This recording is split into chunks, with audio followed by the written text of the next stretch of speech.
We're in Vermont, which was the last of the lower 48. Yes, today we get to check Vermont off the list because over the next 8 days, we're going to explore the Green Mountain State. It is going to be a fun ride by car, gondola, and even plane, not to mention experiencing a kaleidoscope of foliage. Then, in New Hampshire, we're going to climb 2 mountains. First, Mount Washington, by car and by rail. Then we're gonna hike to the summit of Mount Monadnock on foot. We'll be chasing waterfalls in the Castle in the Clouds conservation area. We'll stop by Concord, the state capital, Manchester, and the seacoast. I'm riding with my RV, wherever I want to be. 'Cause I'm free in my RV. Yeah. Here we are, Pine Hollow Campground in the southwestern corner of Vermont. And from here, we're going to start exploring the Green Mountain State. A little greener than I had anticipated. We're very close to Bennington, and from here, we're kind of gonna start zigzagging and crisscrossing our way across the state. It is getting late, and we are tired from a very long drive, so all the exploration will begin tomorrow. Pine Hollow here seems very nice. Too bad we're not gonna be able to enjoy all the amenities, not only because of our tight schedule, but we're also kind of at the end of the season here. First impressions about Vermont? I like it. More mountainous than I was expecting.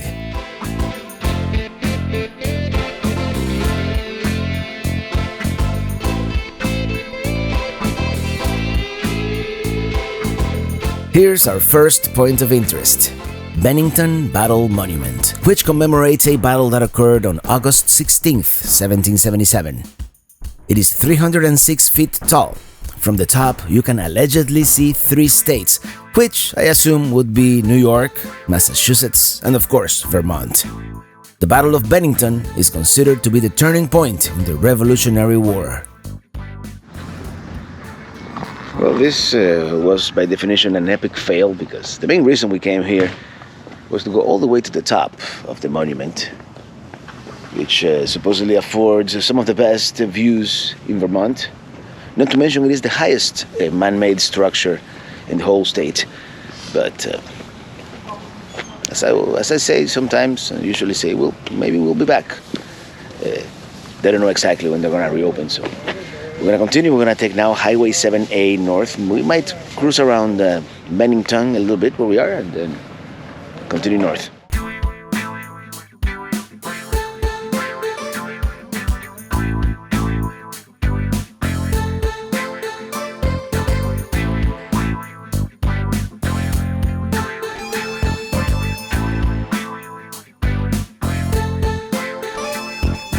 Bennington here, not a bad looking town, and I see a brewery on the corner, so we might come back later.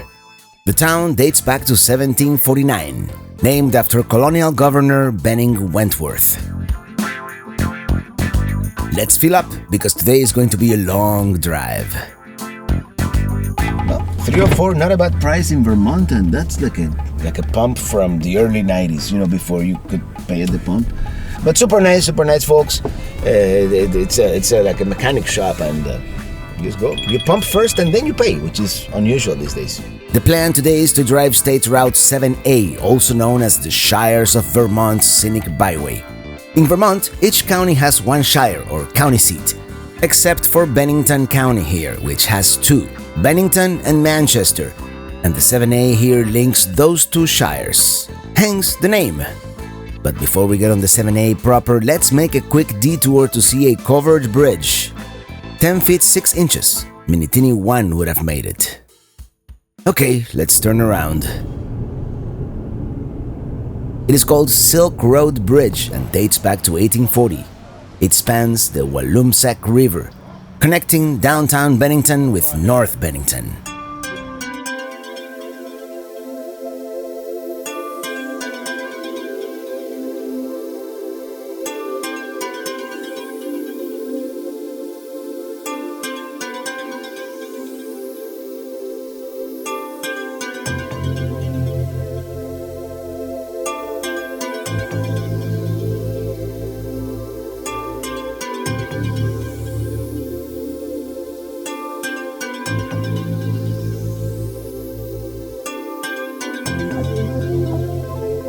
One of the things Vermont is known for is maple syrup.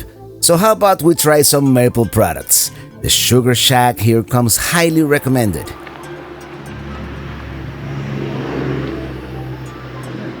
They have all kinds of local Vermont products.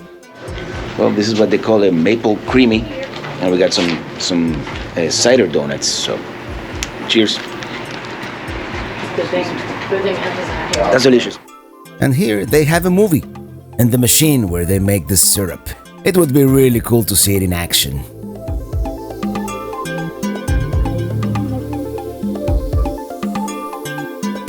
It is fall, so naturally they have pumpkins, and I can see our next point of interest. Actually, it is engulfed in the clouds, so I can't really see it now, can I? That would be Mount Equinox.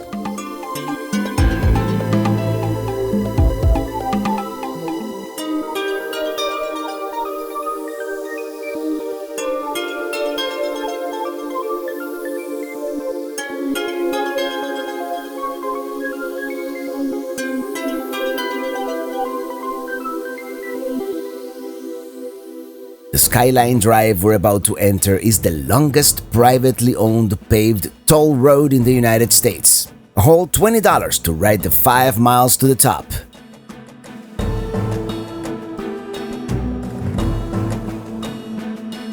Let's stop and see the view from here because I have a feeling there will be no view from the top.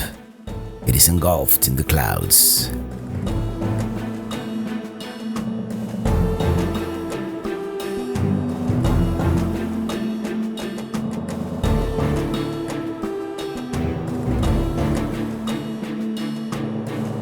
Here's a pretty nice view.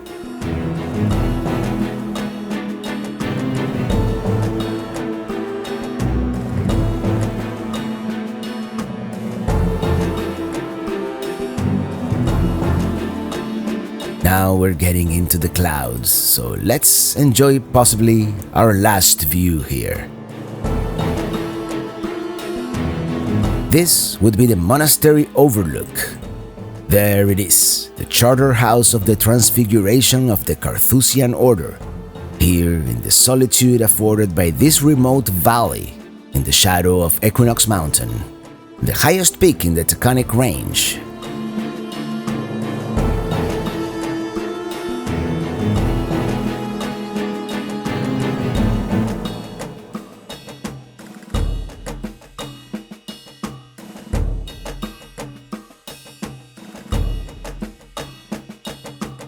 Here we are, up inside the cloud. Yeah, visibility is definitely going to be a problem. And here we are, we've made it to the St. Bruno's Scenic Viewing Center. Well, yeah, I'm sure on a clear day, the views would be spectacular, right?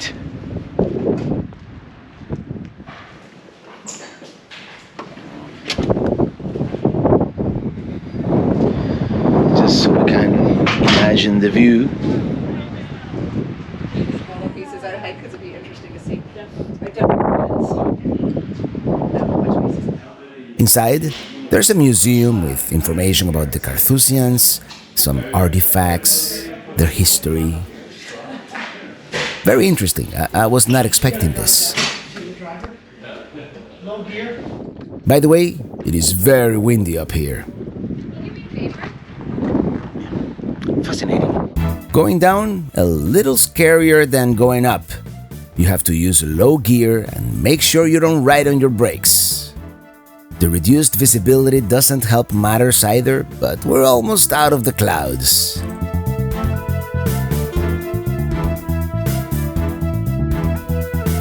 And it looks like the leaves are starting to turn ever so slightly. Too bad it is a little bit of a cloudy, gloomy day, but the sunshine will be back. It's just a matter of time. In fact, all of a sudden, the sun wants to come out. Isn't that something?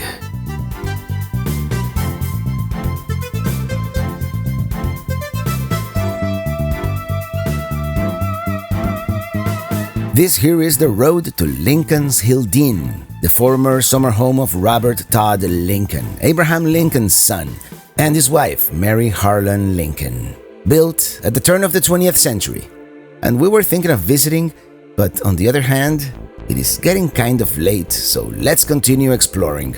We are not really in the museum mood today, and there's no way to get closer to the house unless you park and pay.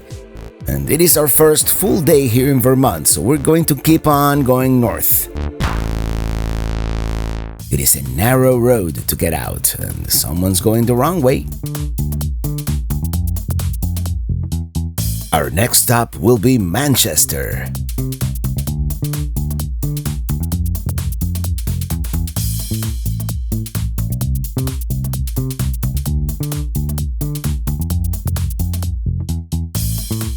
Here we are, Manchester, and the lavish Equinox Resort, one of Vermont's few surviving 19th century grand hotels. We're not gonna do a whole lot here in Manchester.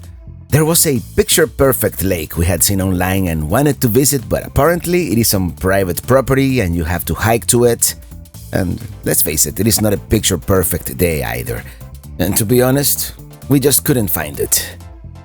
There's also Brook Falls, but we didn't come prepared for the 4.5-mile hike, so we're going to head north, up to Killington, from where we're going to start on our way back south on a different route, also a famous scenic drive.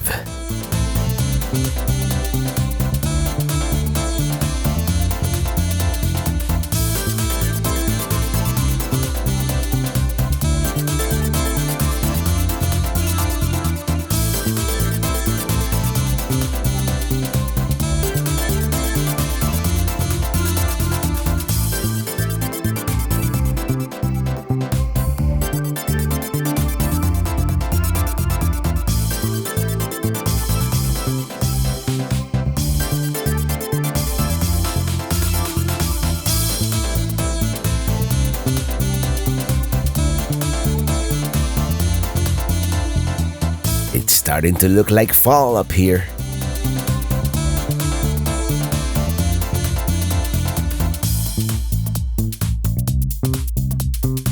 Here we are, Killington in the Green Mountains. It is mostly famous for being a ski resort town. The Appalachian Trail also cuts through here. Check it out, Lookout Tavern. It is time for lunch.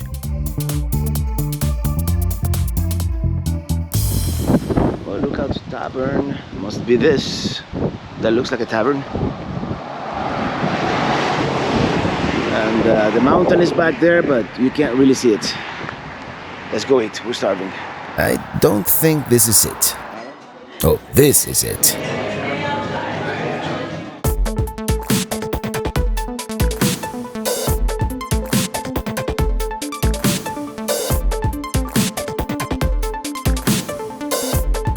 We didn't get to do much here, but at least we got to see some fall colors and sample the local Fiddlehead IPA.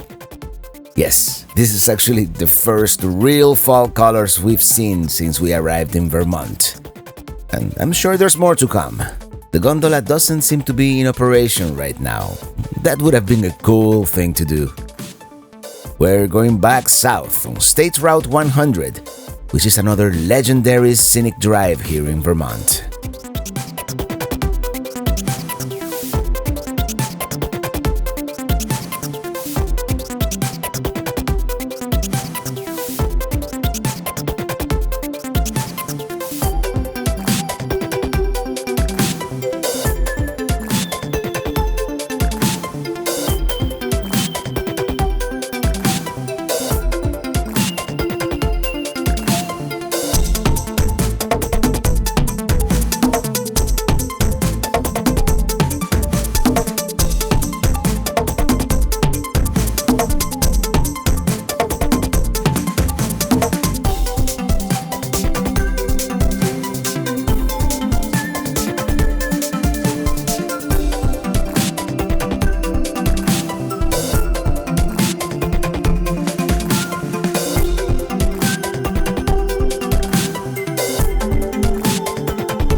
been a very long drive today, so I think tomorrow we're just gonna make it a work day and then we're gonna move to a different campground.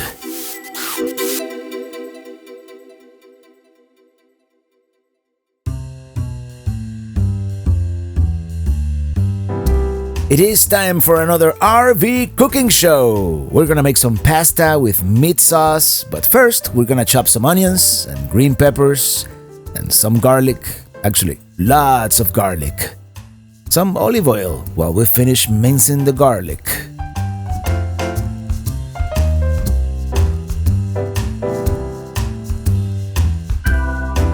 Let's do the onions first.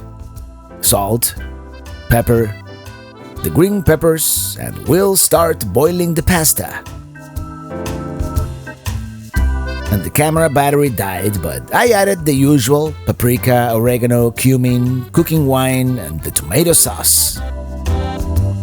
Some Parmesan cheese. It's al dente. Let's drain, mix, and eat.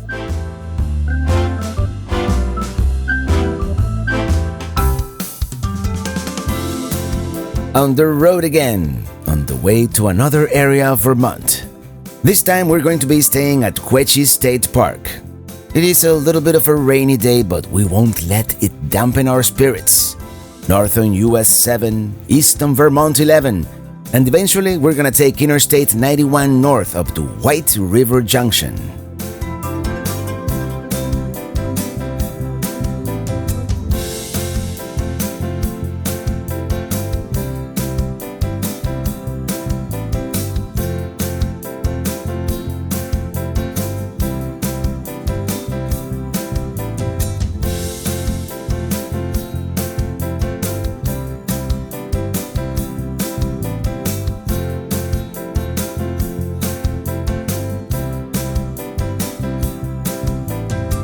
Here, by the town of Chester, we're taking Vermont 103, and then the interstate.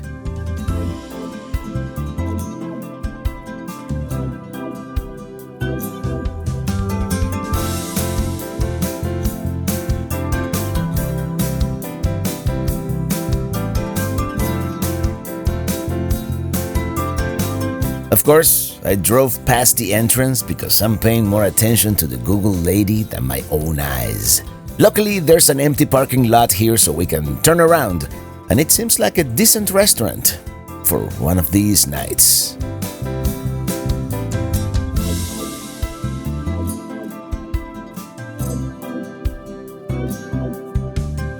By the way, very quick and efficient check-in system. Now all we have to do is find our campsite.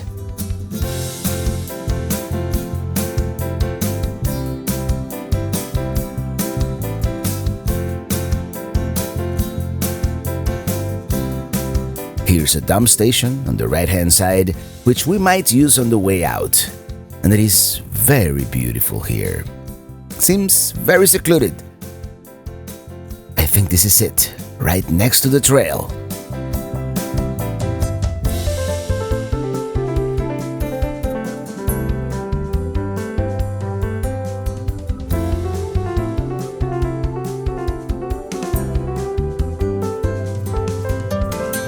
Hello everybody, we just made it to, I believe it is pronounced Kitschy, although I've heard Kitschy as well, so I don't know, and you know me, but there's hardly anybody here. There's a camper that just arrived there. We have pretty much the campground all to ourselves. Look at this place, it's beautiful. We're in the middle of the forest, very quiet, and back there, I mean, I don't know if that's the gorge proper, but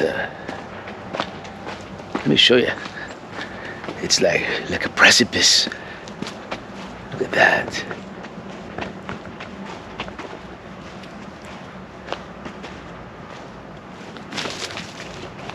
It's a long way down if we were to fall. And right here, right next to us, is the Gorge Trail. So that's probably what we're gonna take tomorrow, because today it's very cloudy and very dark here, but it's gonna start raining any minute.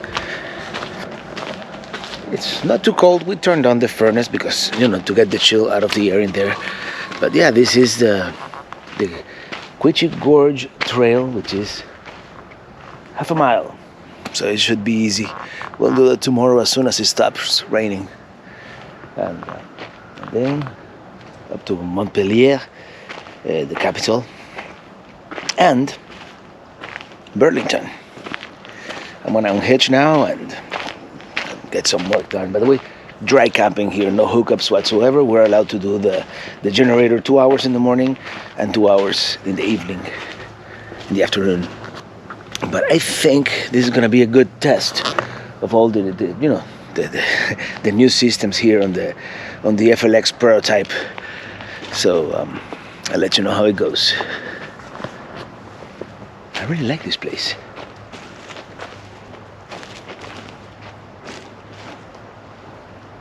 It's beautiful. Beautiful, beautiful. By the way, the trees are still green here, but we've seen beautiful fall colors on the way here.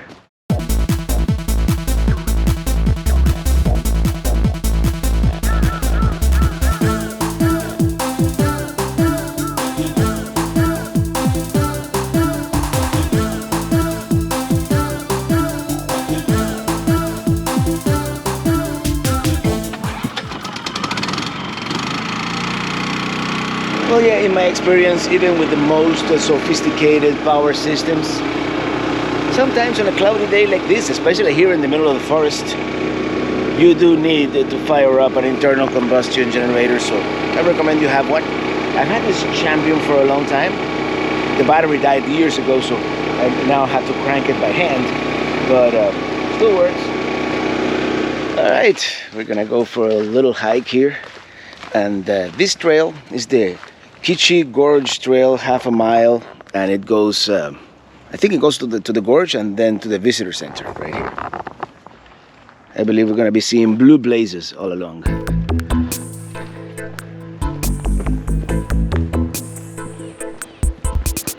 Just another walk in the woods. I wonder if they're edible. And there's Minnie right there at the trailhead.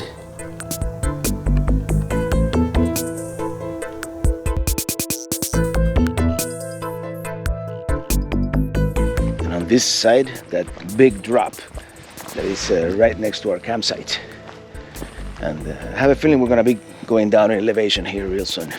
Down and down we go.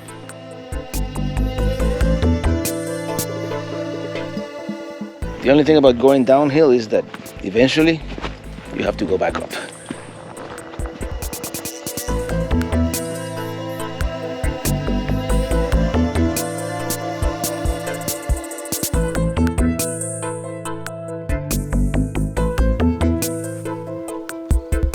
Not full-blown colors, but a few trees here and there are getting the memo that colder weather is coming.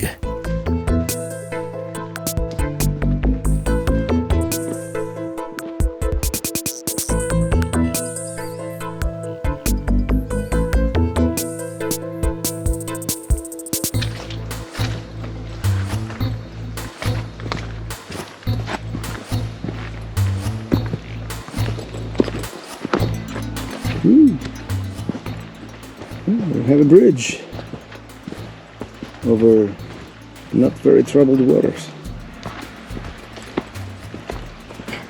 It's just a creek. Now we have a little bit of an uphill here.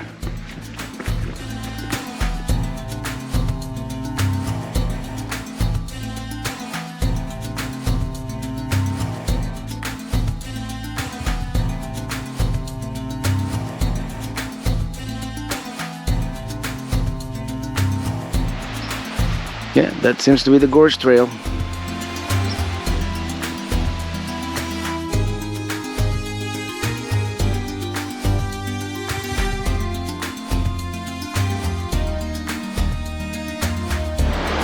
Alright, let's go down to the river.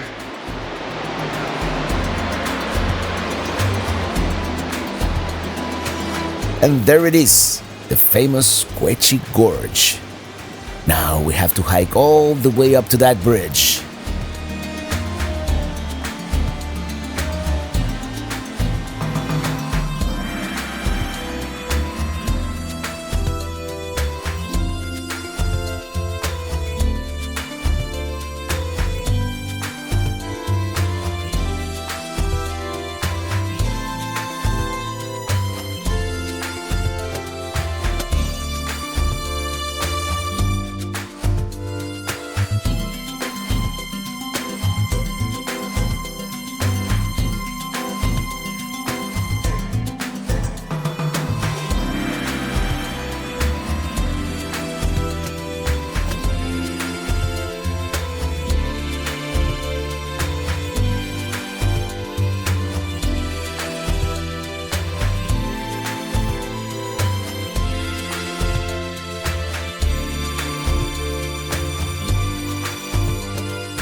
I hear water. I think there's a waterfall there.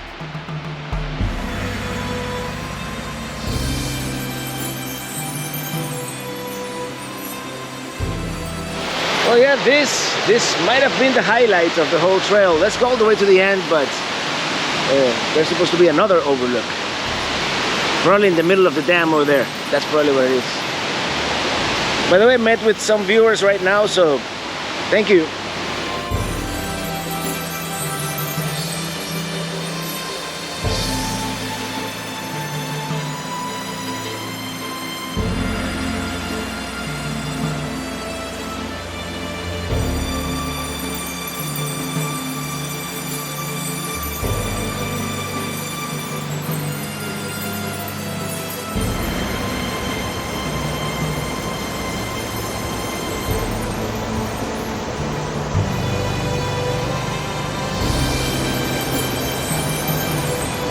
Gorgeous.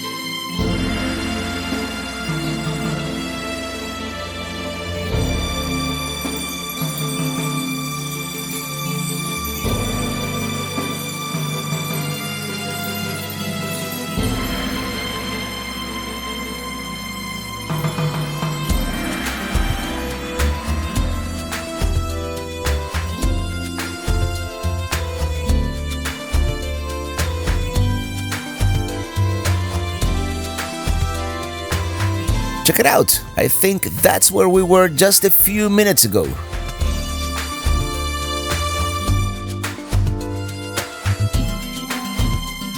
I have a feeling in a few days the colors are going to be amazing.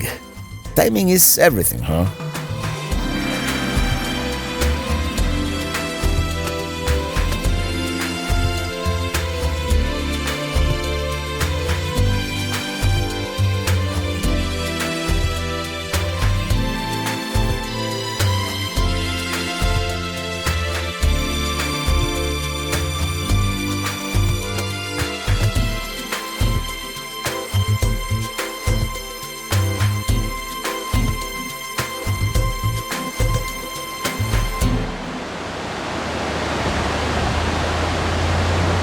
Hello, little friend.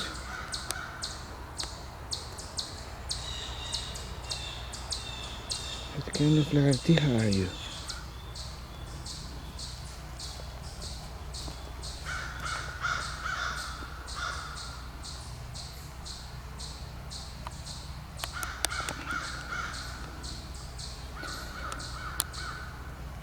Amazing.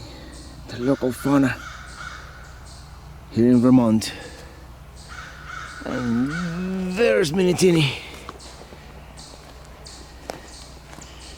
Minitini 3, that is. We are going to Woodstock. It is supposed to be beautiful there, so let's do it.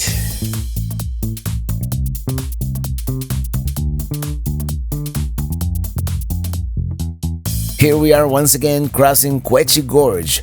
And the idea is maybe have a late lunch, do a little hike. Although I've been reliably informed this area is best visited when the fall colors are peaking, and we're still a few days away from that, at least in this area.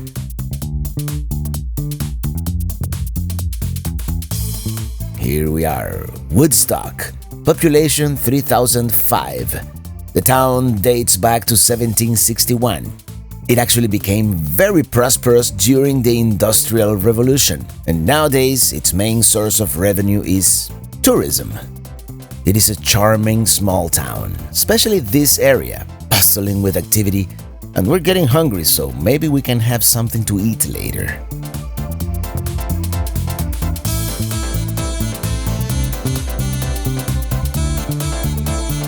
This park here on the left is called The Green. And we're gonna go under a covered bridge. Before exploring the town, we're going to stop by Marsh Billings Rockefeller National Historical Park, although I think the parking lot is somewhere else. Oh, here it is, at the Billings Farm Museum.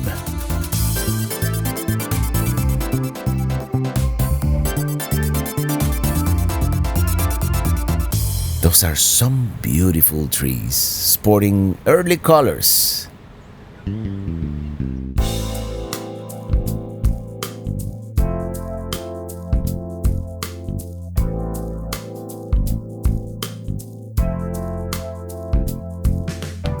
Here we are. The visitor center is closed at the time of our visit, but we'll see if we can at least walk around a little bit.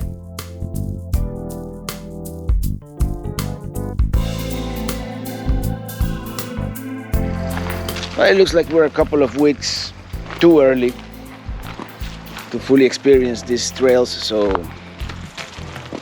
we're gonna be in the area for about another 10 days, so we might come back, who knows. Now let's go eat. Pathways through the forest. That's the trail map. Had the colors been brighter, had we brought more water, or being less hungry, we would have done some of them. There's a trail that goes to a lake that is supposed to be very picturesque. Let's go back.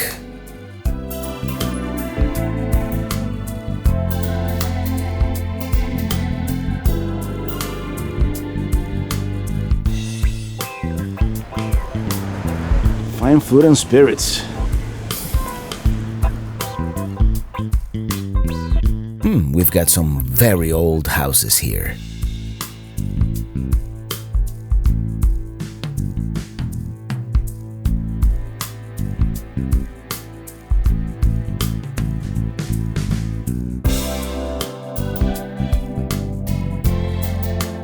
Let's walk towards the Ottaquitchie River, which we already saw at the gorge.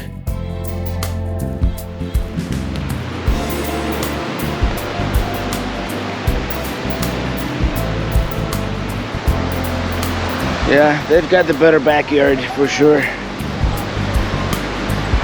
Here we are on the other side.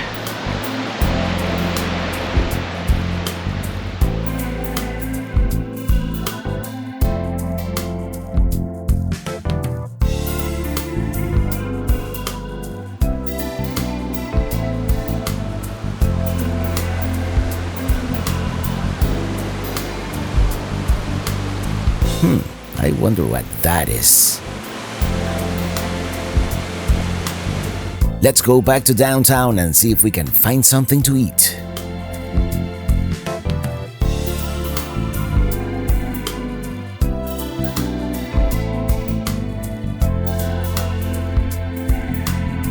Wow, 1808. All these houses are very old. 1820s, 1830s, 1808 this one. So this has been here for a while. Let's go downtown. Maybe we'll find something to eat. It seems to be an odd time of the day because most of the restaurants are closed at 4 p.m. So we're gonna try one place here and then we'll see. Tell you what, I think we're gonna go back to that public house right across the road from the state park. I think that's gonna be our best bet. Maybe next time our timing will be better, because besides the river and the old picturesque houses, we weren't really feeling Woodstock today. I think it deserves another chance.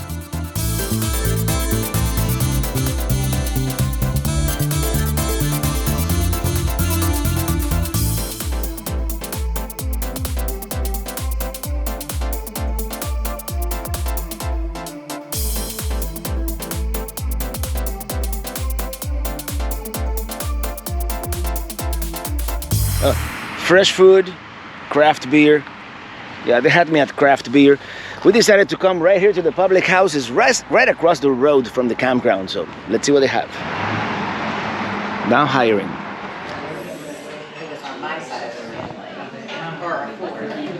Cheers. The cod looks really good, and so does the maple white chocolate cheesecake.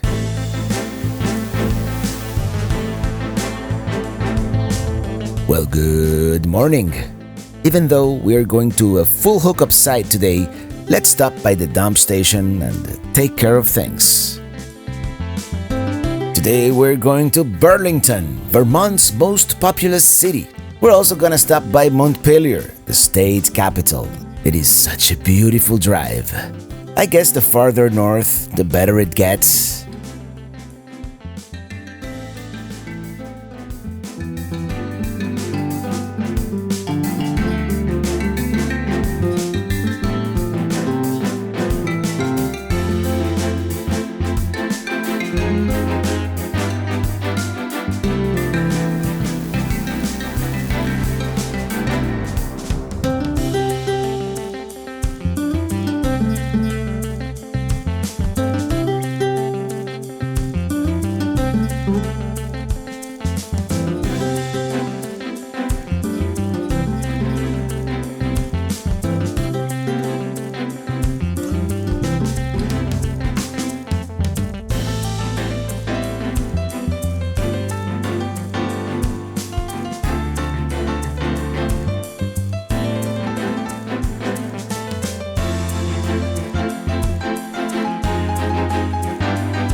Let's drive around town.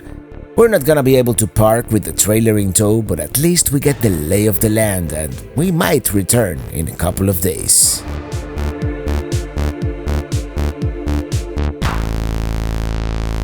Seems to be a nice town. Beautiful setting here, and it happens to be the smallest state capital in the United States, just under 8,000 inhabitants. Here's the Winooski River, responsible for periodic flooding in the downtown area. And there's the golden-domed Greek Revival State House.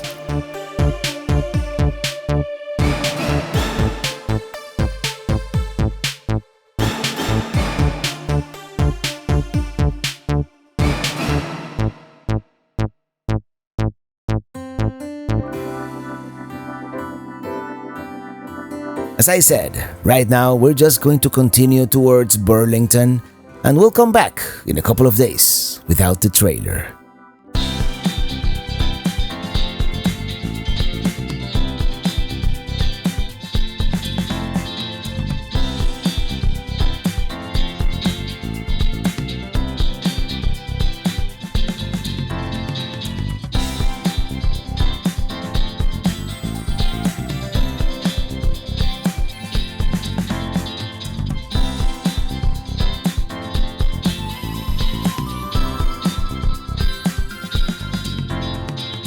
We're going to be staying at Lone Pine Campsite in Colchester, just a few miles north of Burlington.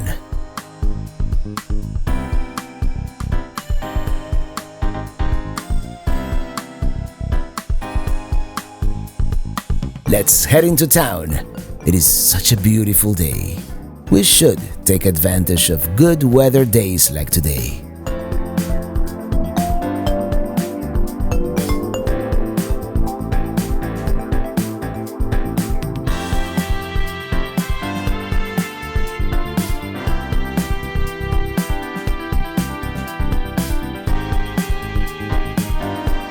We'll begin by sampling the local ales and cuisine here at Zero Gravity Craft Brewery, and timing is everything. I'm glad we're here early so there's no line to order or anything like that. We've got a pork sandwich and a steak sandwich. Let's dig in. All right, they hit the right spot. Now let's continue. Let's continue exploring Burlington. Not the place where they invented the Coat Factory, different Burlington.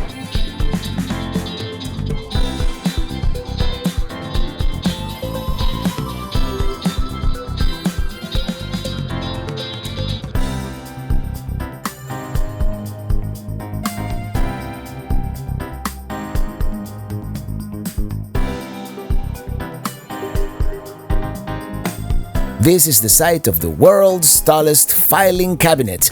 I guess this would be considered art, right? I've heard some of the higher drawers are used by birds to make nests. In any case, every city has to have a world's tallest or largest something or another, and here in Burlington, they made it a filing cabinet.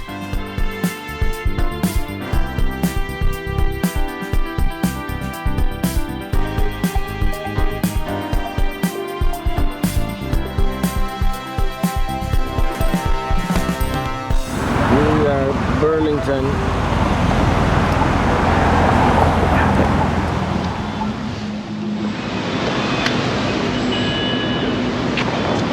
Where it is, here it is. It was in this very spot that the original Ben & Jerry's was located at a gas station, where today we have this parking lot here in downtown Burlington, Vermont.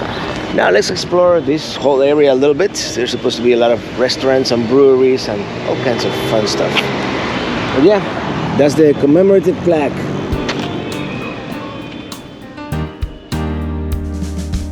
Check it out, Vermont's first brew pub.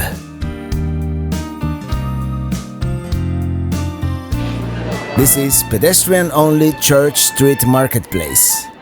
They have a bunch of restaurants, bars, shops, and street musicians.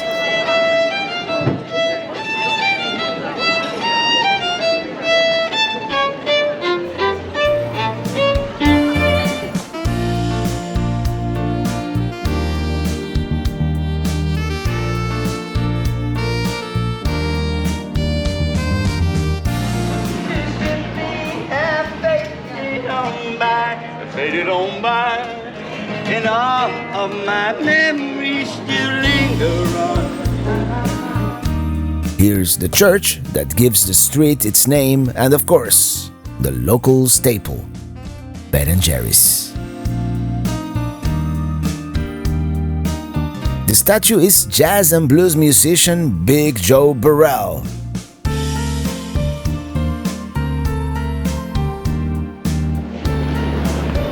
All right.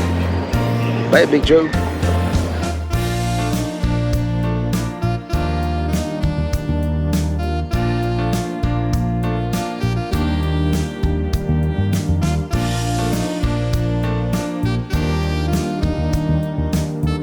Cool water fountain.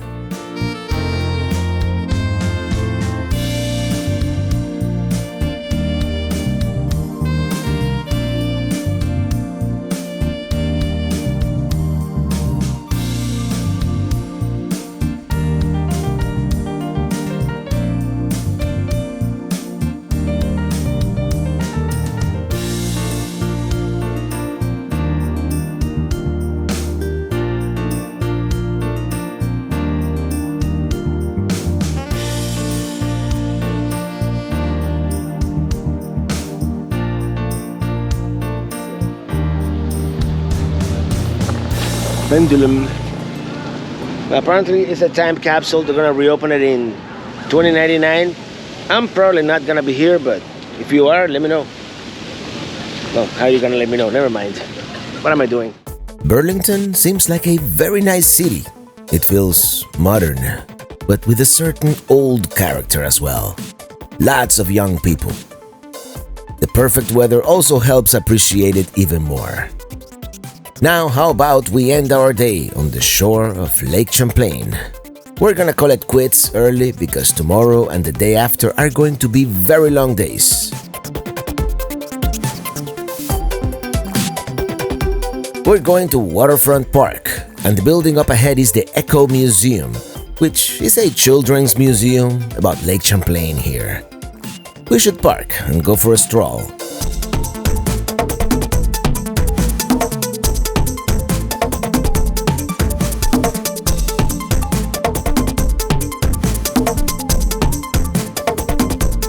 Here we are.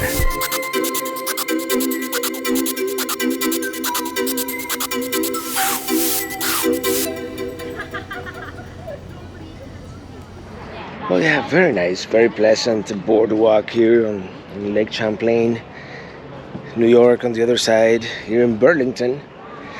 And I think it's more or less, this is where we're gonna end the day today.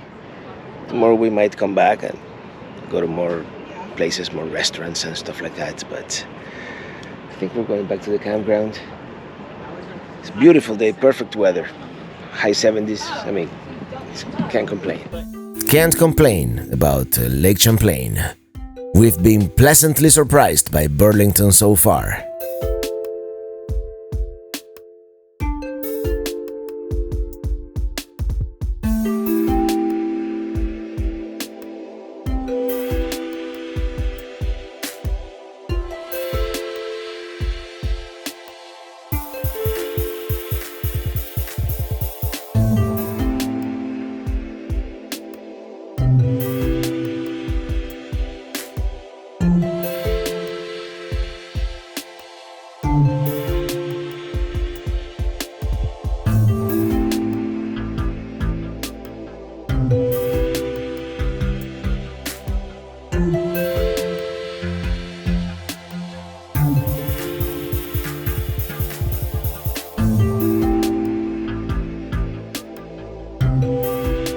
These houses here, right on the shore of Mallet's Bay, are super cool this time of the year. I suppose other times, cool will become freezing cold, but right now they're really cool. Anyhow, we're going to end the night at our local restaurant, The Spanked Puppy, and yes, we're having our first New England lobster roll.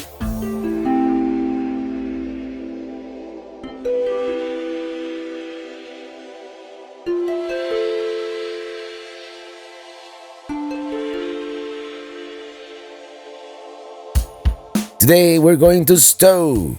It is supposed to be an iconic day trip to one of the most scenic areas of Vermont.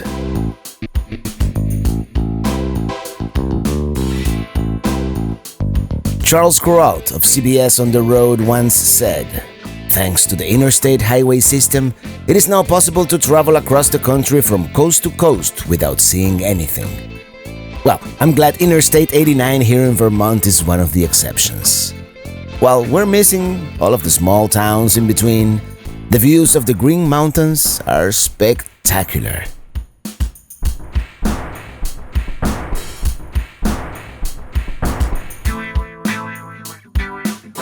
We're going to go north on State Route 100, same road we took a couple of days ago in southern Vermont. And our first stop today is going to be Ben & Jerry's.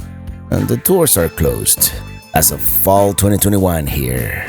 Oh well, let's park and see what's open. There seems to be a pretty long line to get ice cream, so first, let's go see the cemetery, Ben & Jerry's Flavor Graveyard. All those beloved varieties discontinued over the years. I wonder if they decide to bring something back, do they remove the gravestone? I think I'd like some Aloha Macadamia, for example.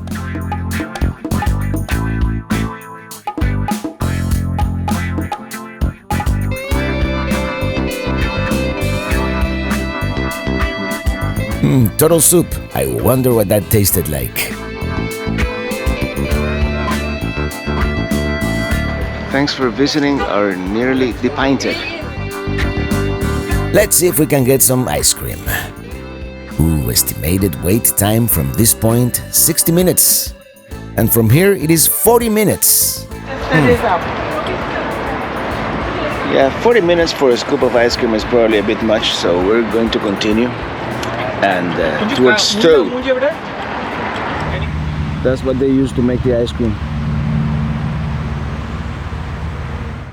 Let's continue towards Stowe, although we have a couple of planned stops along the way. It is a gorgeous drive.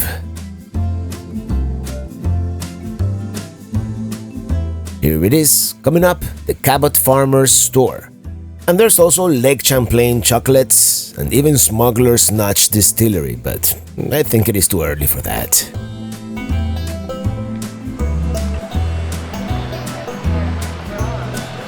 Let's just try some cheese and chocolate. Unfortunately, we forgot to bring our Truma cooler. Otherwise, we would have bought some cheese to take back.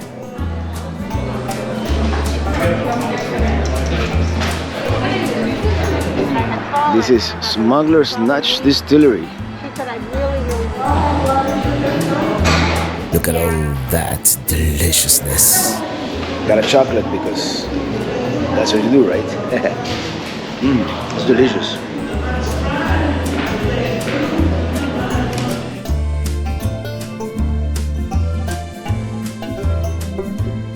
A little bit of a traffic jam here. This place seems very popular. Cold Hollow Cider Mill. Let's check it out. Oh, the leaves are starting to pop around here. Let's step inside and see what they have. I've heard sometimes you get to see the cider mill in action. Today, at least, we get to have a taste. I get nervous.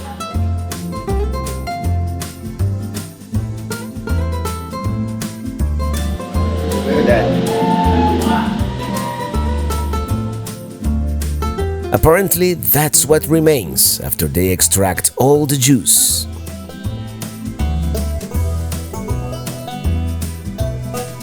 I guess they're not pressing today, but it tasted great. We had some of those a couple of days ago at the Sugar Shack, and these look great, but we're saving our appetite for lunch, somewhere in Stowe.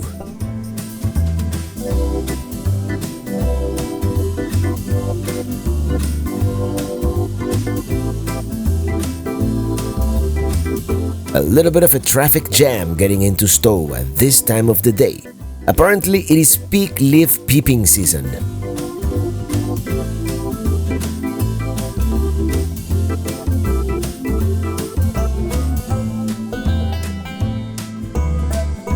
Maybe we'll come to downtown later, but right now we're starving, and I have a couple of places in mind.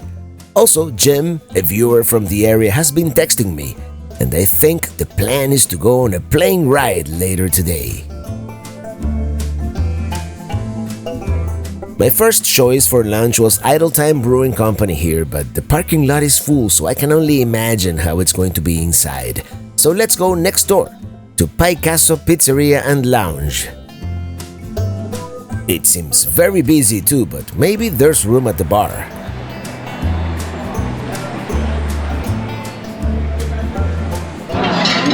Garlic nuts. That looks good. Now let's go to the airport. Jim and his friend Jen, the pilot, are waiting for us.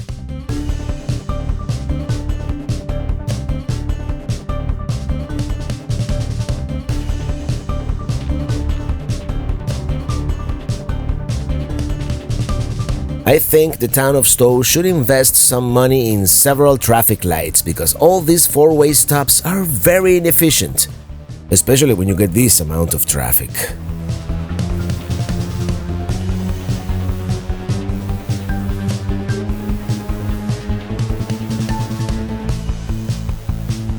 And here we are. Jim is waiting for us. You want to come out? The colors are so great today. It's beautiful here in Vermont. All right, let's do it. Clear.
What a great opportunity this is to see all this from the air.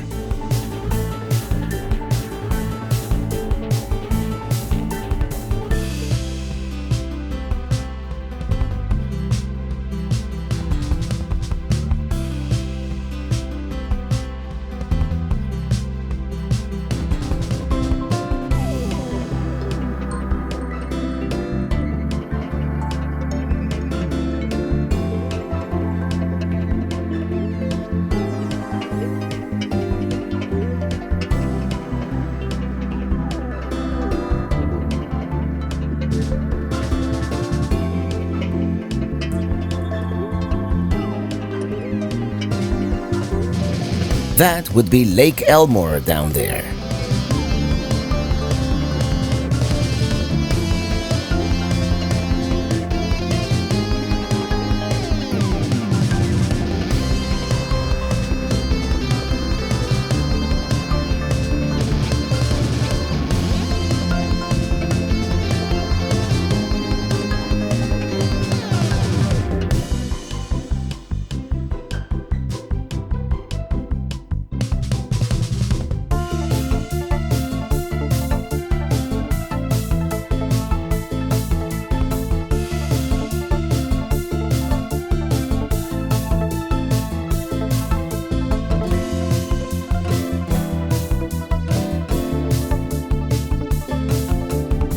and that would be Stowe. We may or may not make it back there today.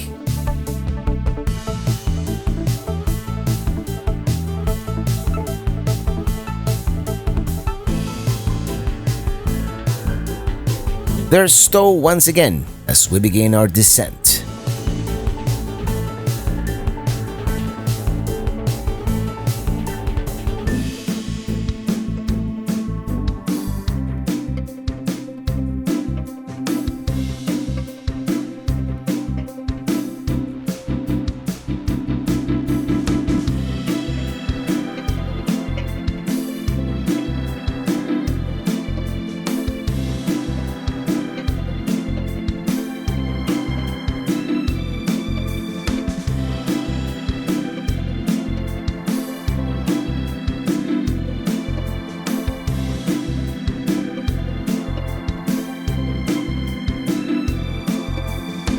I just want to thank Jen for the ride on the plane, and see you on the road.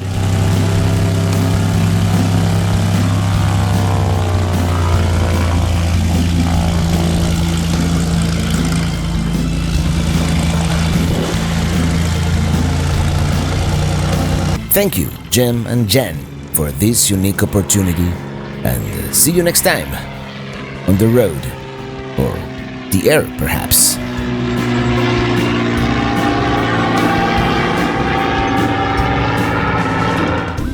Just when you thought Vermont couldn't get any prettier. I mean, take a look at this place. Everywhere you look, it's picture-worthy. Especially at this time of the day as we approach magic hour.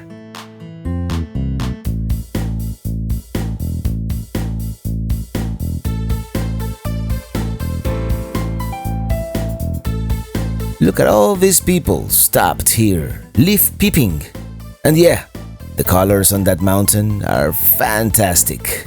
We're going to do one more thing today, and that is Smuggler's Notch. It is this very narrow and windy road that goes through the mountain pass between Mount Mansfield and Spruce Peak. And I think we're coming back tomorrow. Maybe tomorrow we can even do the Mount Mansfield gondola sky ride.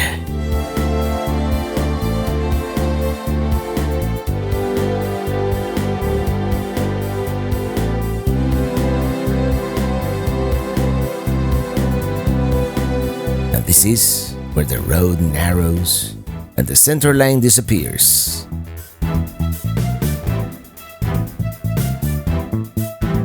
It would be unwise to take an RV on this road. In fact, they do have warning signs that a trailer may not be able to make it. Yeah, believe it or not, this is a two-way road. In all fairness, they could probably remove some of these boulders and widen the road, but maybe they don't want to. Maybe the perceived danger is part of the whole appeal.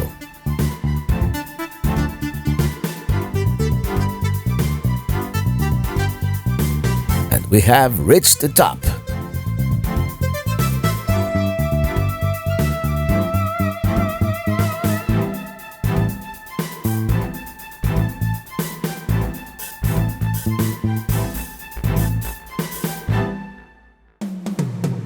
Remember when we first got to Vermont a couple of days ago and I was grousing about all the trees still being green? Well, I'm not complaining anymore.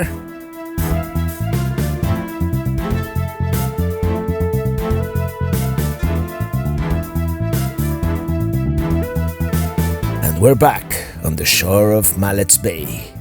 Let's see if we can find a place to park for a few minutes and enjoy the view.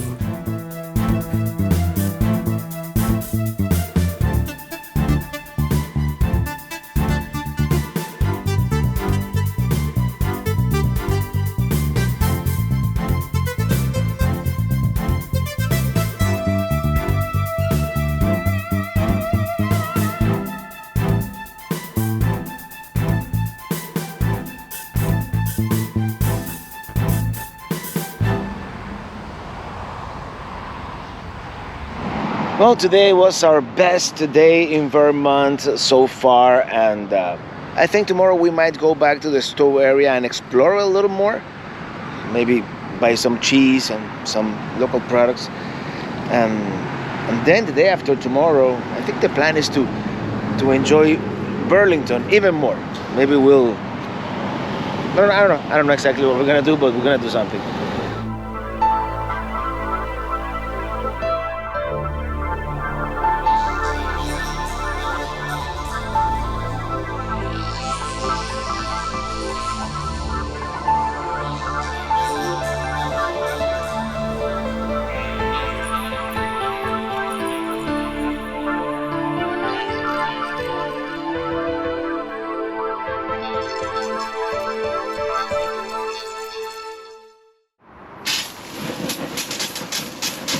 We're gonna make some venison burgers.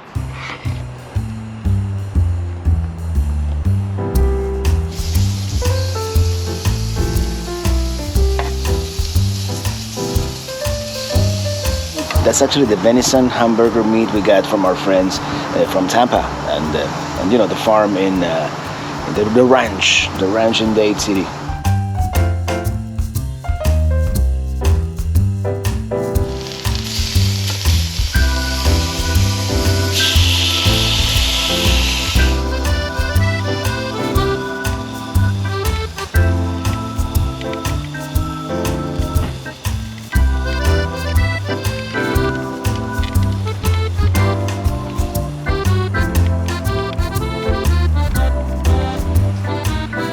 That looks good. Cheers.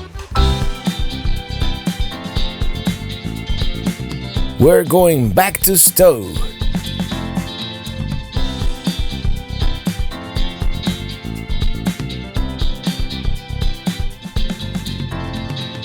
These are the Fairfax Hydro Falls on the Lamoille River, and we're coming up from the north. So the plan today is to take Smuggler's Notch in the opposite direction, towards Stowe.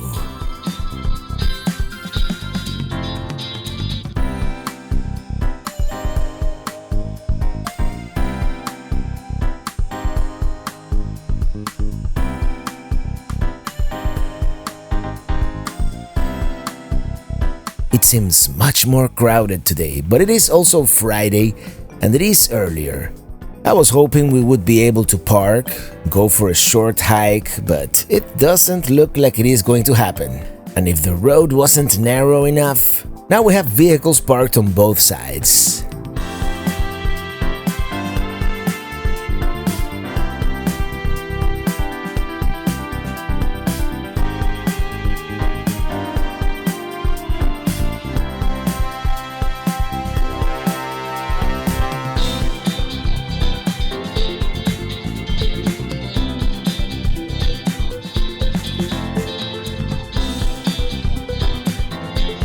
Here we are, the Sky Ride.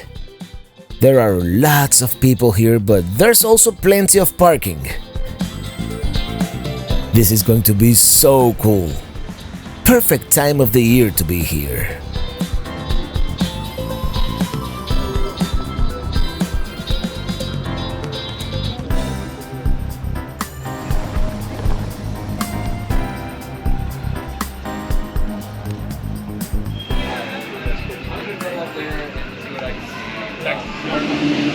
Up to Mount Mansfield we go. It would be really nice if they kept these windows cleaner, but it is actually plastic, so it scratches easily, and I think that's the main problem.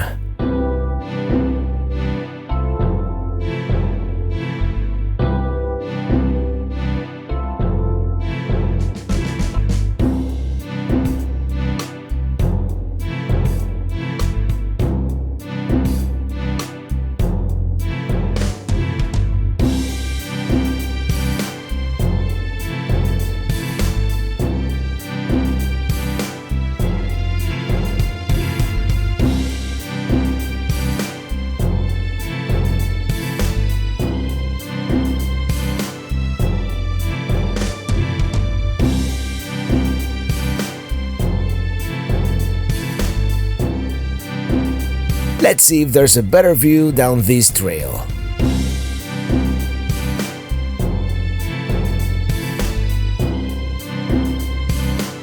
Well, we came down here to take a picture, but I think still the better picture is from up there, even though you can see the gondola going up and down. It's a good exercise anyway, going up this very steep trail.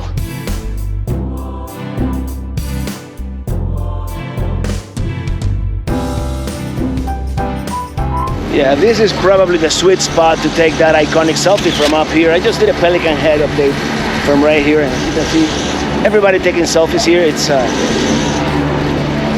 I don't think that the camera will ever do justice to a view like this, you know, with the depth perception. But well, let's walk around. I believe the restaurant is reservations only, and it's like completely booked. But otherwise, it's lovely up here. Beautiful weather today in Vermont.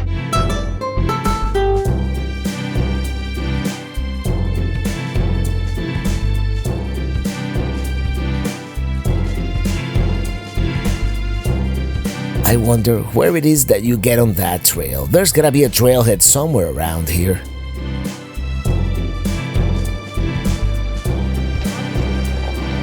Well, it turns out this might be the trail that goes all the way to the top. Let's see.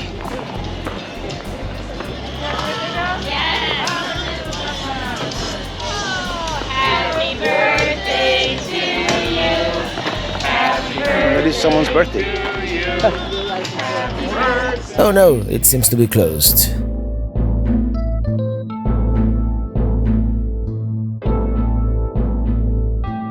I guess there are no trails from here to the top.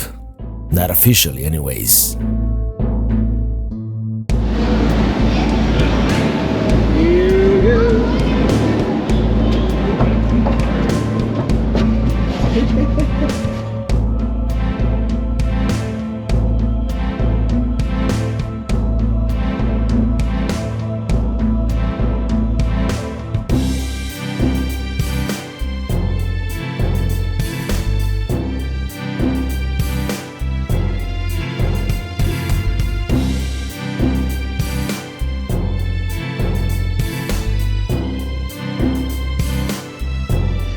Illy, say hello.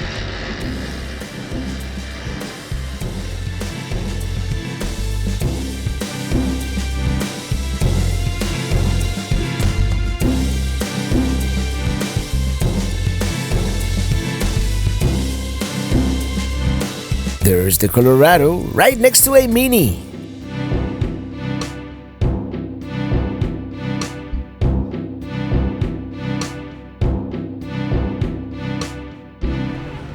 That was a fun ride.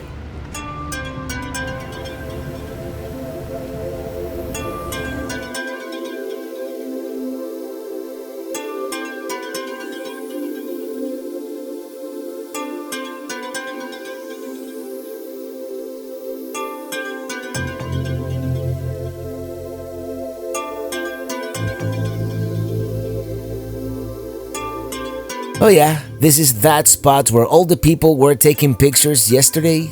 Leaf peeping, I believe, is the correct term. So let's park real quick and fly the drone.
We're gonna make one more stop in this area, but first, let me reiterate. So, 2 words. Traffic lights. thank you.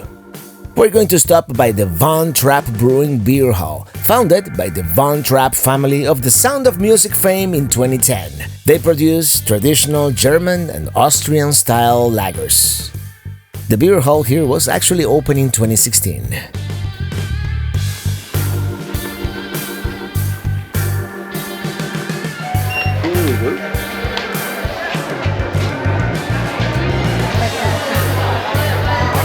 Here are the types of beer they produce.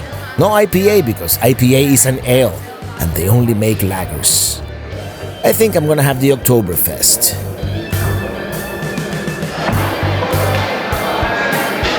Let's go outside.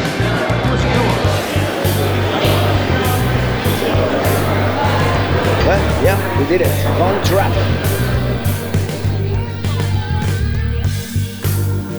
And this is pretty much it for today. We're taking a shortcut back by the Trapp Family Lodge in order to avoid all the traffic so it doesn't look like we're going to get to see downtown Stowe today. Another time, perhaps. And if it seems like our days are short, it is because they are. The way this trip is going, we're working in the mornings and doing the touristy thing in the afternoon. And with the days getting shorter this time of the year, we really have a short window here. Well, we have one more day in Vermont, so tomorrow we're going to visit the state capital. But tonight, we're going back to the Spanked Puppy, and this time we're having a Connecticut-style lobster roll. My favorite so far.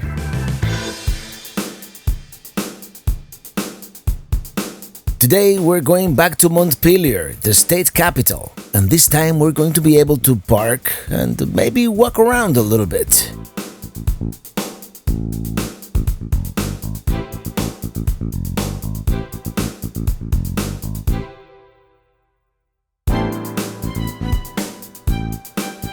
Oh, it is lively today. Then again, of course, it is Saturday and probably one of the last relatively warm Saturdays of the year.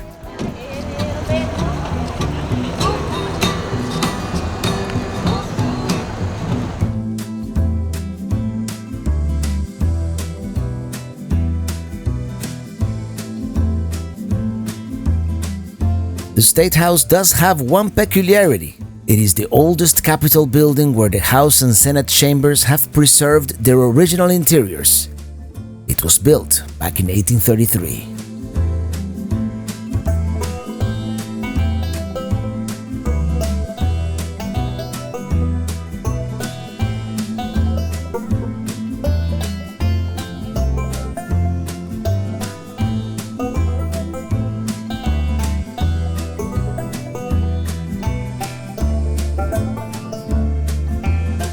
We're going to have lunch here at the 3 Penny Tap Room. Some local craft beer, and the food is surprisingly good. Yeah, I think we liked it. Montpelier, at least downtown, very nice. Nicer than I expected. Let's walk slowly towards the State House.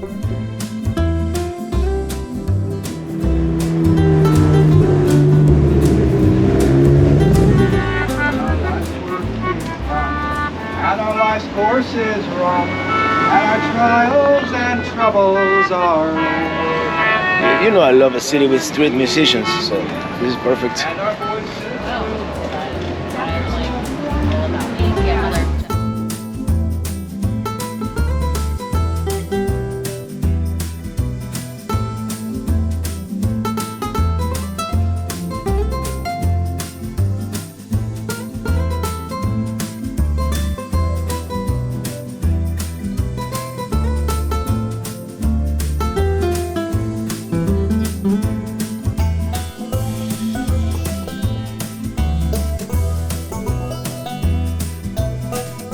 Okay, so this is the Vermont Department of Agriculture, and of course,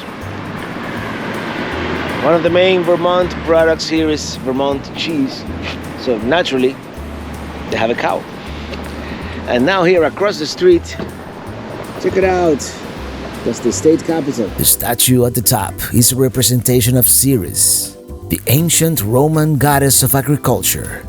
The dome was not gilded until the early 20th century.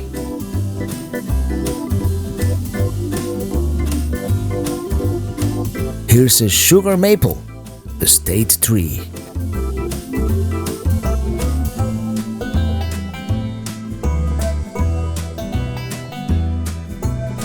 Well, here we are, the Vermont State House, I believe it is called here, not state capital. And I was tempted to maybe do a tour, go inside and all that, but we're gonna save that for another time.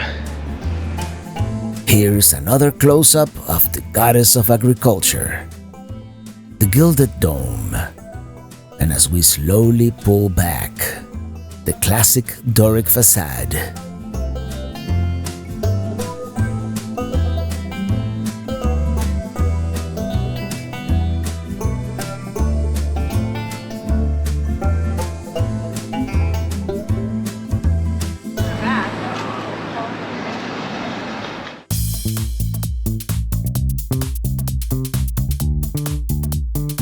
Many people have recommended we visit this place called the Rock of Ages Granite Quarry, but it turns out it is an actual quarry and only opens Monday through Friday, and today is Saturday, so bad timing on our part. So we're going back to Burlington to enjoy one last sunset over Lake Champlain. Tomorrow we're leaving this beautiful state. We stopped by the campground really quick, and let me tell you, this drive from Colchester to Burlington never gets old. We even looked up pricing for some of these houses online, and let me tell you, they are not cheap, but surprisingly not outrageously expensive either. Let's see if we can make it to Perkins Pier, just south of Waterfront Park, so we can enjoy the sunset.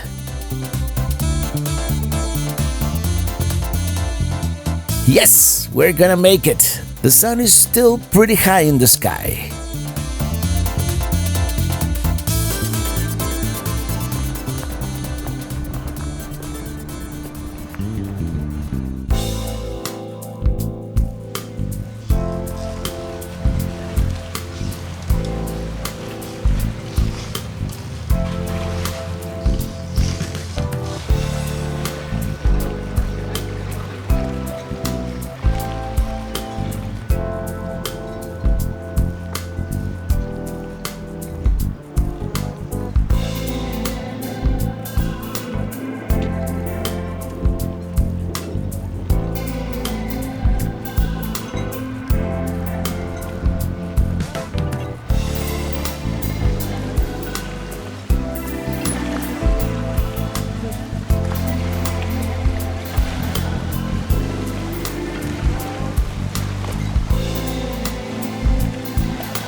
And this is it.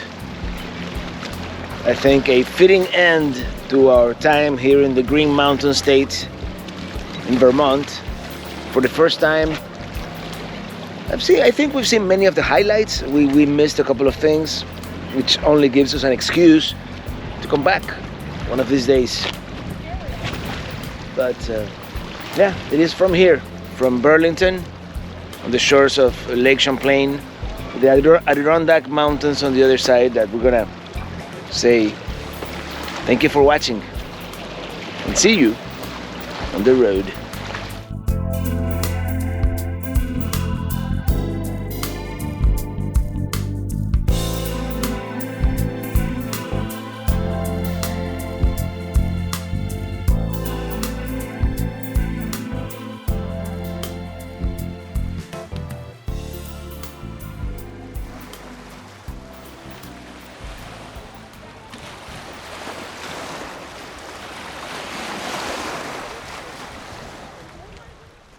Good morning. Off to New Hampshire we go.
We've actually set foot in New Hampshire once before, but it was for less than an hour on those odd 17 miles on the I-95 corridor. We did stop to take advantage of their tax-free wine and liquor, but that was it. This time, however, we intend to spend a few days and see some of the things the state has to offer. Our tenure here will not be without challenges. You see, it is Sunday, October 10, Columbus Day weekend, and the camping season ends tomorrow, so it will be increasingly difficult to find places to stay. Today we're covered. We're staying at Mount Washington Cog Railway, which is a harvest host. Tomorrow, we'll see. Only 2.6 miles from the state line.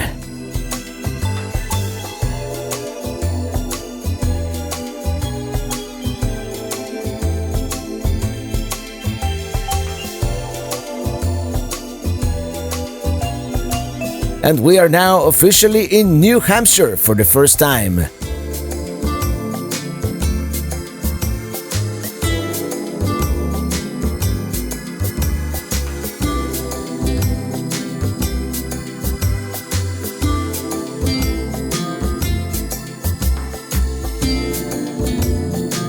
We're about to earn that sticker on our map, and we're going to begin with perhaps the most quintessential thing to do in this state. And that is going to the top of Mount Washington, famous for being home of the world's worst weather.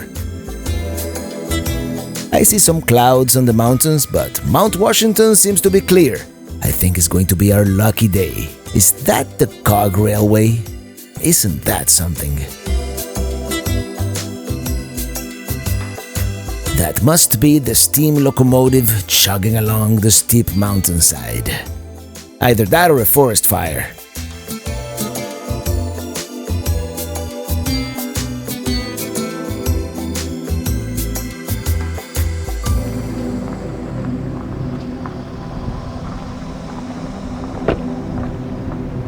There it goes.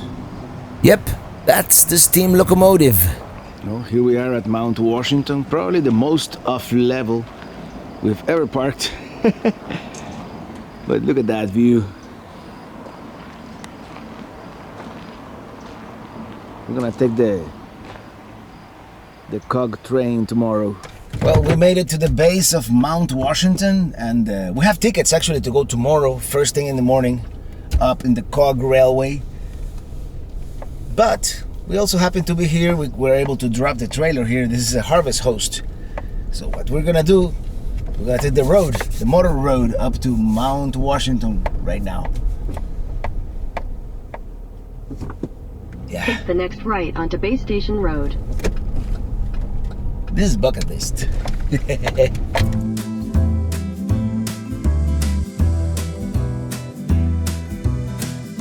Oh, hold on. I think I forgot to lock the door. Let's go back and check, just to be sure. Don't you hate it when you don't remember?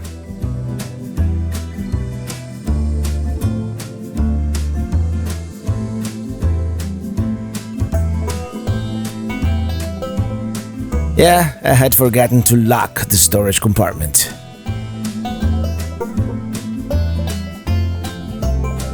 Okay, we're good.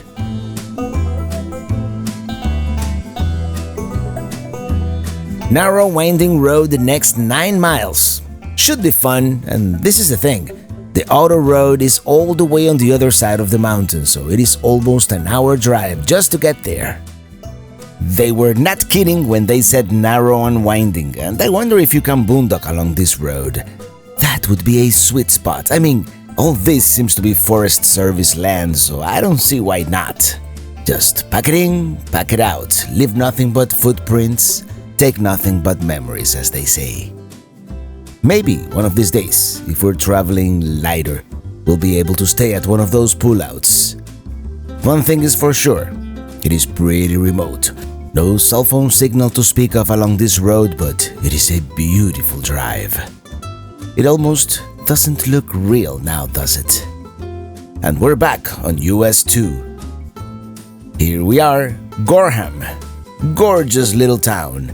Maybe we'll stop back for dinner later on the way back.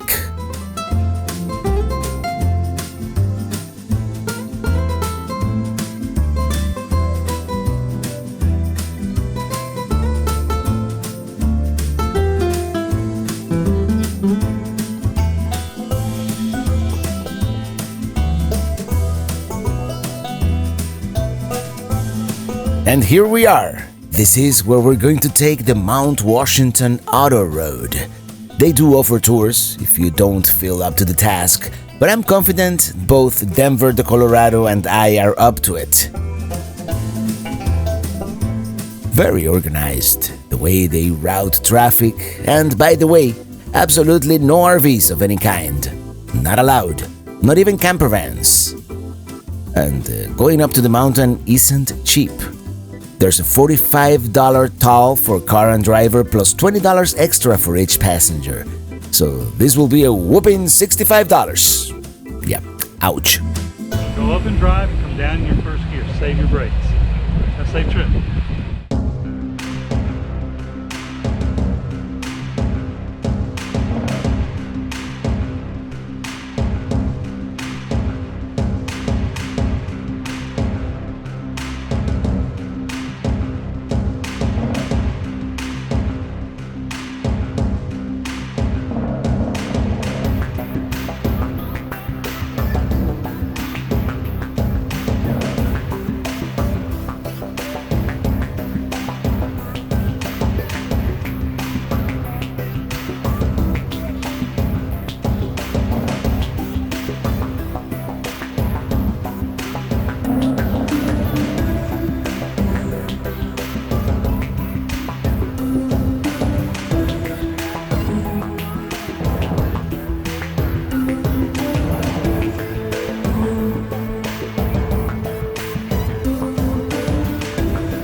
This is the view from more or less the halfway point.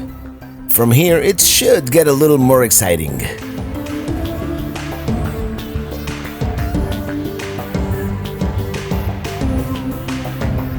We are now in that mile-long segment that is a dirt road and a little bit of a white-knuckle drive, with all this traffic coming downhill.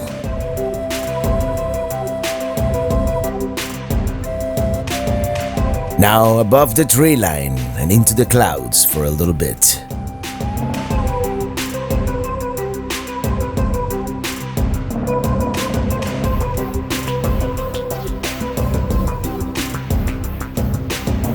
Now at 5,000 feet, we're getting close to the top.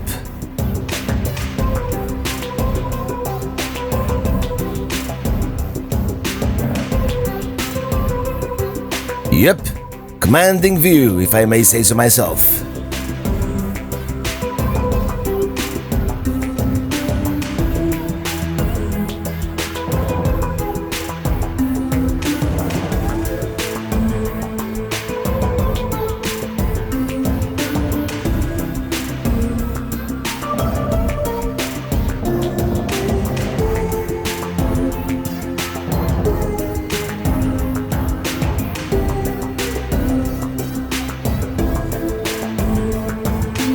Check out the Cog Railway arriving right next to us.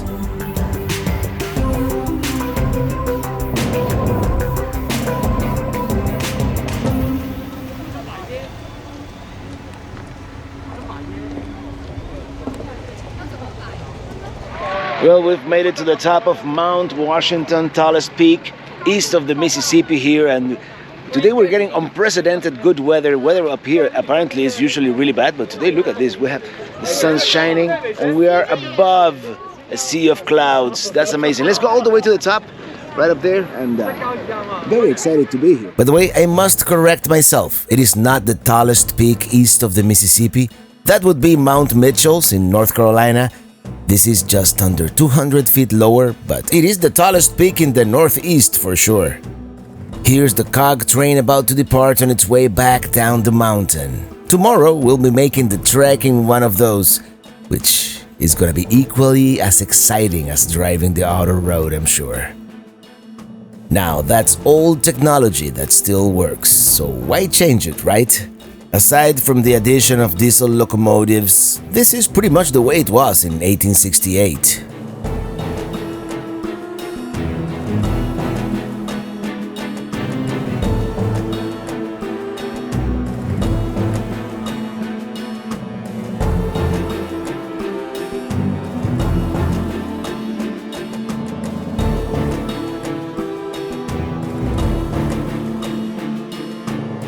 Well, it looks like we got here right at the perfect time, because we have some clouds coming from that way, and I think all the views are gonna be gone here in a few seconds, in a matter of seconds. Look at that. All the views are gone. It's all clouds. Especially to that side, it's already gone. That's the actual summit, by the way. Let's see if we can make the line and just take a picture with the geodesic marker, you know.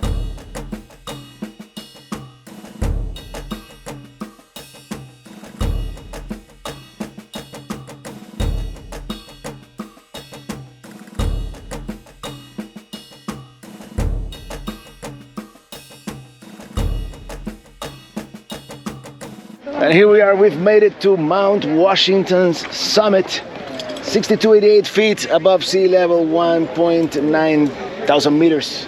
And here's the geodesic marker, you know, the survey marker. So here we are, bucket list. And this was the site of the strongest wind gust ever recorded on the surface of the Earth. 231 miles per hour. It happened in 1934. And it cleared up again, so let's see the other views.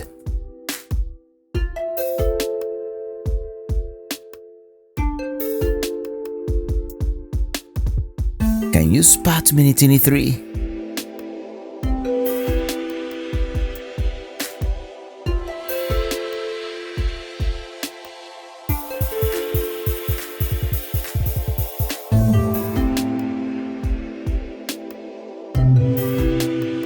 Very cool, if a little unsettling, being so high up above the clouds. And apparently we've gotten very lucky. These clear conditions are extremely rare here up on Mount Washington. Check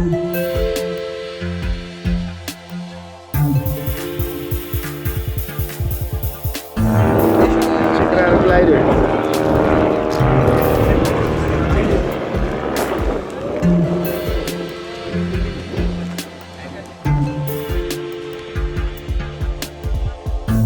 That's gotta be so cool, just soaring, unpowered, at the mercy of the winds.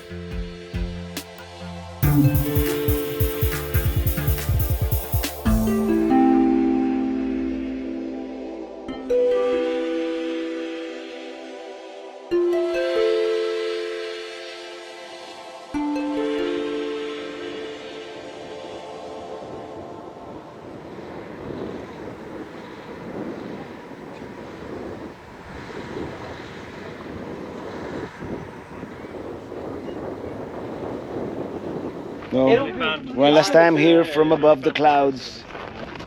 Tomorrow we're coming back and it may be a totally different experience. So it's amazing weather today. Just until we get to yeah, doesn't get any better than this.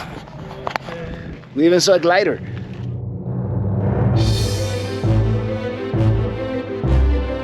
Now for the more exciting part, the descent.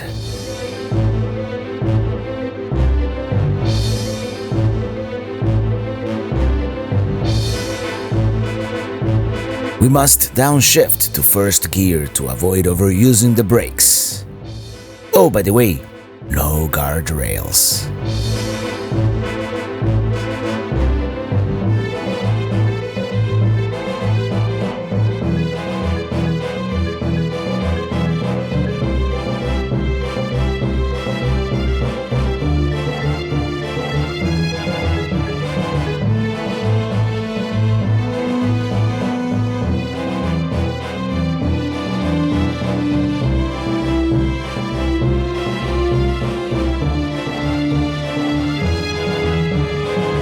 It is definitely a sight to behold, to be driving above the clouds.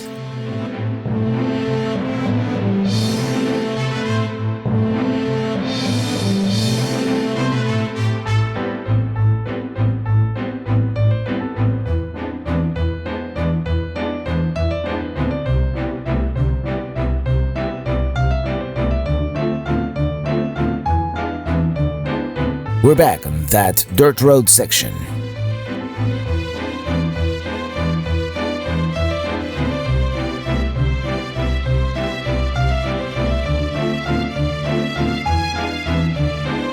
Isn't this like the most spectacular drive ever? It is in my top 5 for sure.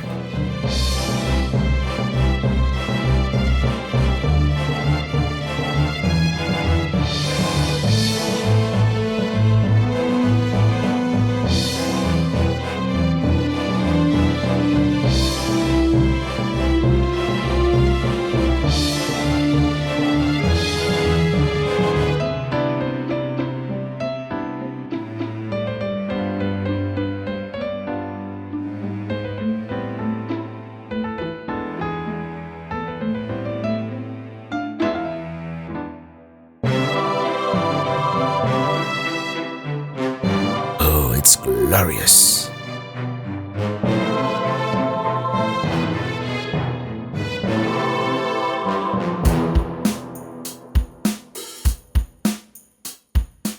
Let's go back.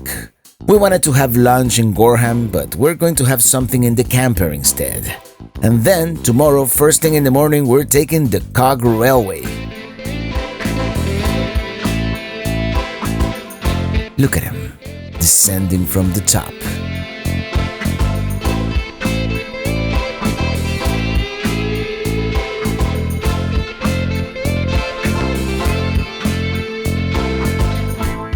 There comes the blue train. I think we were up there, all the way up there.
They parked them down here for the night. Oh wow, look at that glow. But then it's too dark. In any case, we decided to make a frozen pizza here in the RV, boondocking, just using our convection microwave and our power system. It is consuming 1.7k watts, just the convection microwave. And it is gonna be on for a while, so it probably bring our battery down to about 75%, 80%. Let me check how it is right now. Okay, so we're down to 78% and it is almost done. The good thing is tomorrow is going to be sunny and tomorrow we're going to full hookups. So we're going to be totally fine with this. Yum! Let's eat! Good morning. There are our trains right there. It looks like they're refueling them. Oh, that's the steam locomotive right there. Look at that, how cool. Here they come with the coal.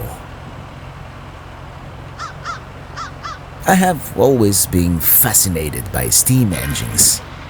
Such ancient technology by today's standards.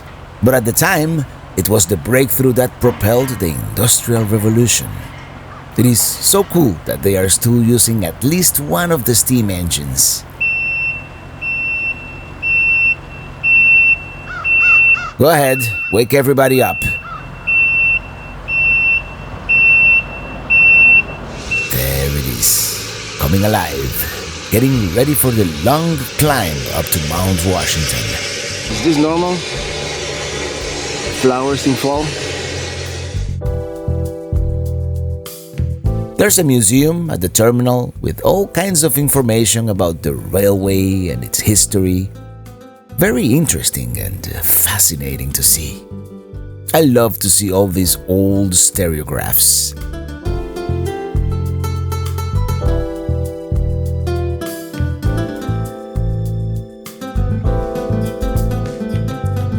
There it is, still warming up.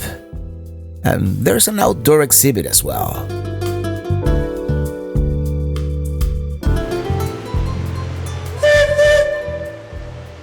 Now I want to see this.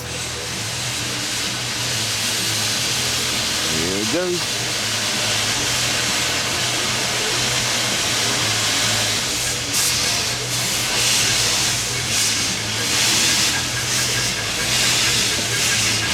There it goes, slowly gaining speed.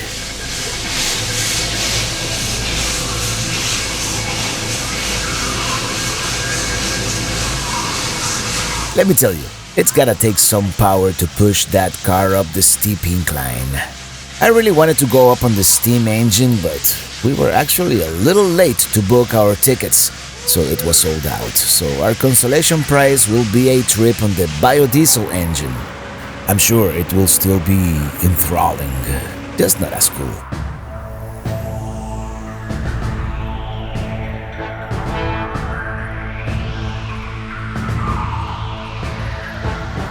Yep, we're about to do it.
Here's looking back towards the terminal and the Mount Washington Resort at Bretton Woods.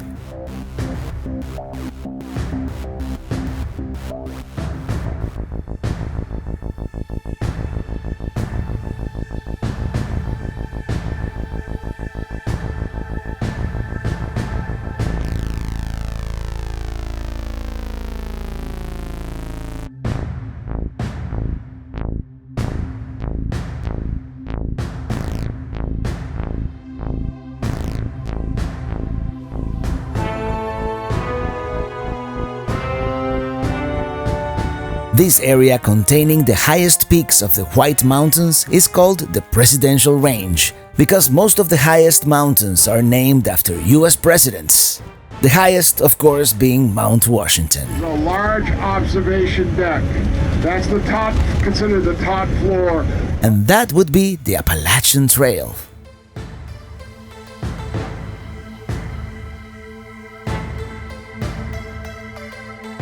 to the summit today.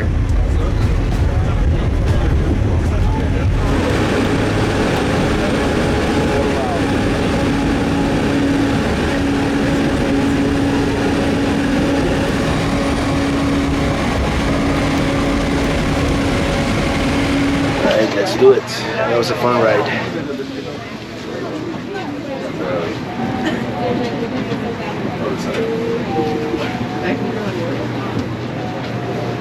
And we are once again at the summit of Mount Washington. It does seem a little cloudier today, and certainly colder, but that's okay. I'm definitely open to having a different experience. The concessions are closed, probably because it is Columbus Day, and here's the weather station. And the museum seems to be open, so let's check it out.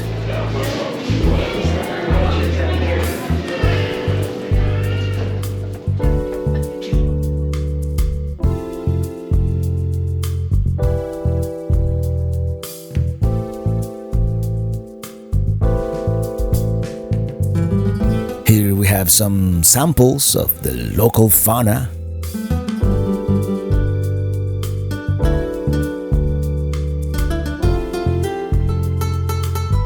And here's the anemometer that clocked the record-setting 231 mile/hour wind gust.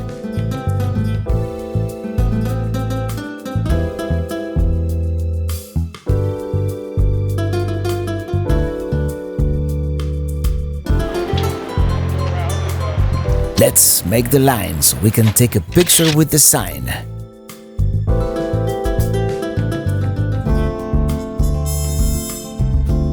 Suddenly, it seems to be a much clearer day. We can even see the opulent Mount Washington Resort down there. And someone parked right next to us.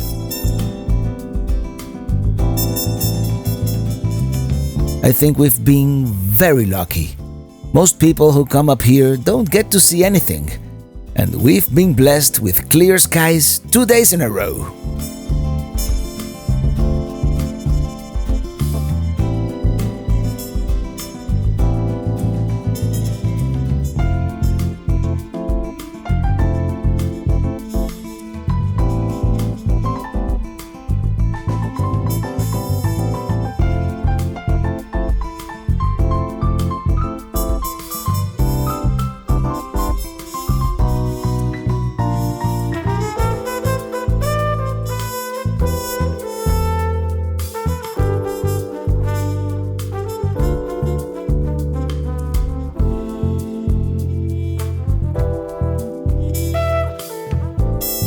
I do believe one of the cars coming up is our ride.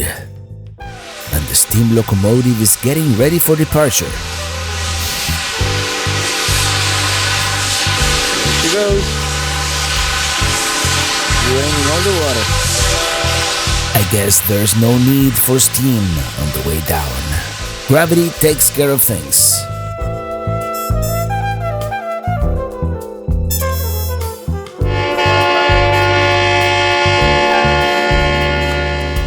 It is impossible to get tired of these views.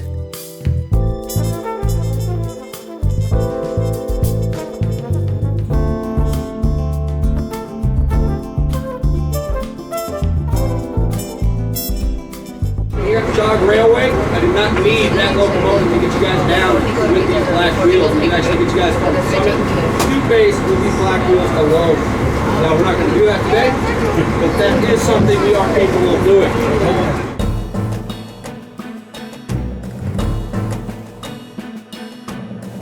All right, down we go.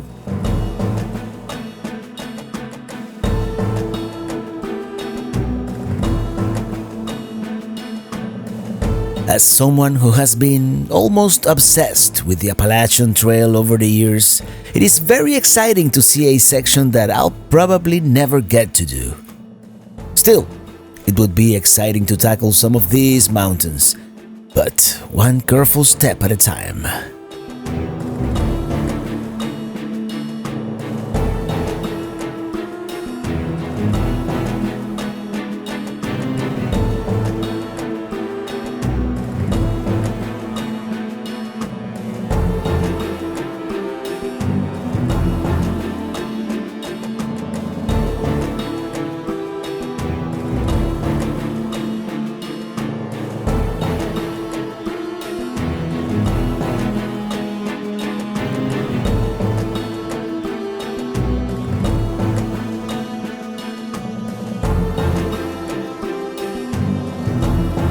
In conclusion, the outer road and the cog railway, two totally different experiences. I'm really glad we got to do both, and also very different going up versus going down. On the way up, in order to see these views, you almost have to twist your neck like the girl in The Exorcist. Now they're right in front of us. I've always said it. The views are always better on the way down.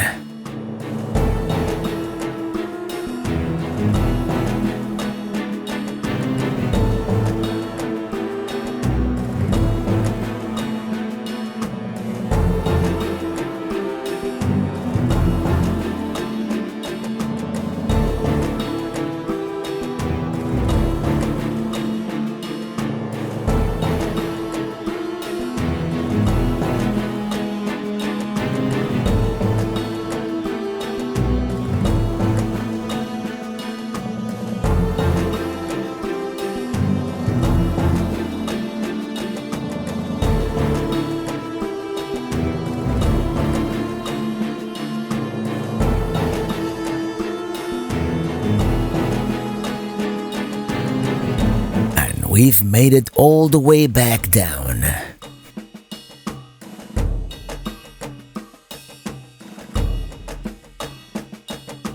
Oh, check it out! I hadn't realized you could see the resort all the way from here, and very glad that the cog railway is a harvest host. It made things a lot easier.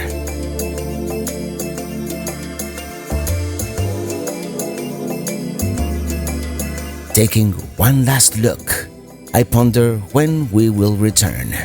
If we return, I can't think of a way to top this experience.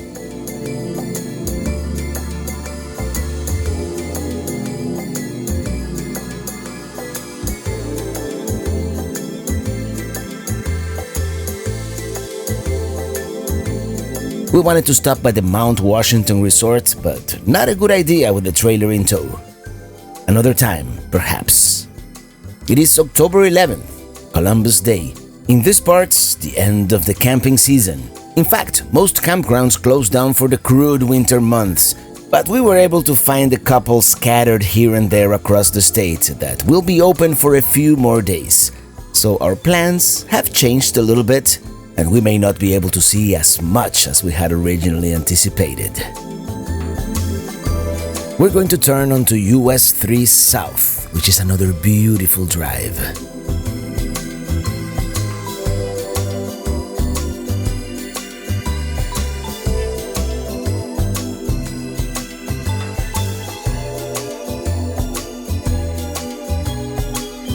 Eventually, we also get on Interstate 93 for a little bit, passing by Franconia Notch State Park, the Cannon Mountain Aerial Tramway.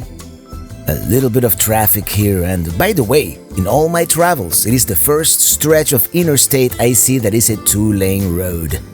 Technically, a Super 2 in this case. Or so I've been reliably informed by the Book of Knowledge, also known as the Wikipedia. Now coming upon Flume Gorge, another one of those must-dos in New Hampshire. Maybe tomorrow. This is Lincoln, New Hampshire.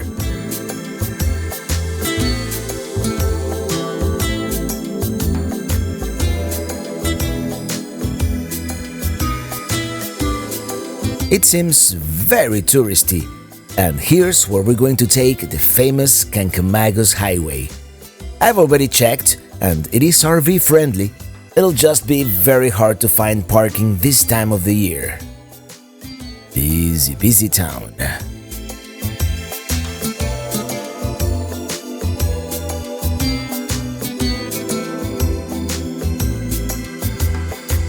Here we are, going into the White Mountain National Forest. As I was saying, I would love to stop and see more of these places, but parking with the trailer in tow, while not impossible, it is limited, and we would have to park farther away. We're staying at a campground not far from here, so we can come back. Lots of trails. Lots of things to do here.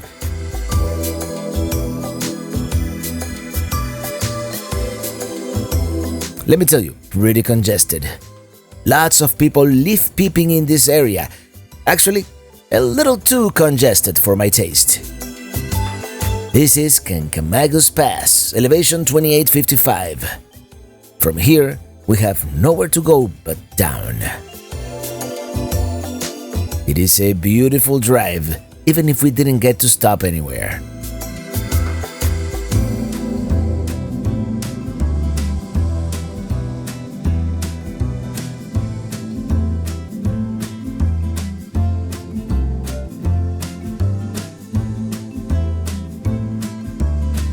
And here we are, Jokora Camping Village, which is a KOA holiday.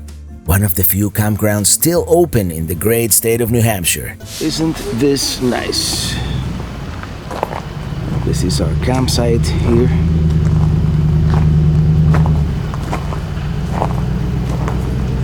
Check it out. We are lakefront. Yeah, this is a very nice campsite. The campground is almost closed for the season. It is like a skeleton crew at this point. The store is only open a few hours a day, and I don't think we can rent the kayaks anymore at this time of the year, but it is very nice. Very nice indeed.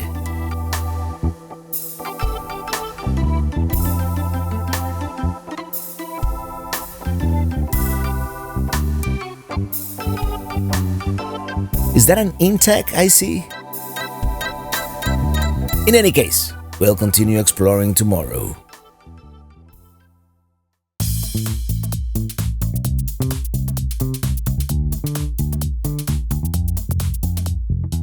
Let's go for a ride. I've heard the area around Lake Winnipesaukee is beautiful, so we're going to the Castle in the Clouds Conservation Area and we're gonna go for a hike, which comes highly recommended. And you know I love chasing waterfalls.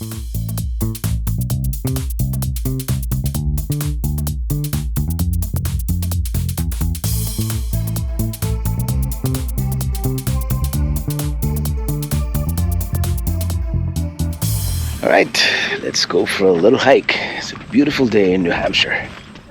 That's Lake Winnipesaukee over there in the distance. And such beautiful colors up here. And check out that tree by the lake. Picture perfect. That's gonna be so much fun. And yeah, I'm really obsessed with that tree. It is beautiful here. Oh yeah, it is gorgeous out here. I think we're gonna do the Brook Trail, which is this trail. It starts here and it just goes all the way down here. And they have, actually the Brook Walk is the one that I want to do. The Brook Walk, not this one, but this one. It has 7 roaring waterfalls. So Roaring Falls, Twin Falls, Wheater Falls, the Cascades, Emerald Pond, Bridal Veil, and Falls of Song will be the last one. And it's this one. I've heard great things. So let's do it.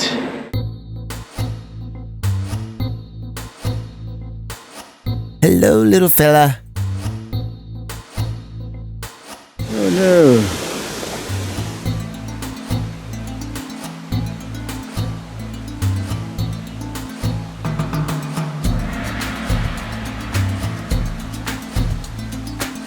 Yeah, I got nervous that the whole trail would be closed, but it was just that little branch back there. Let's see what this is.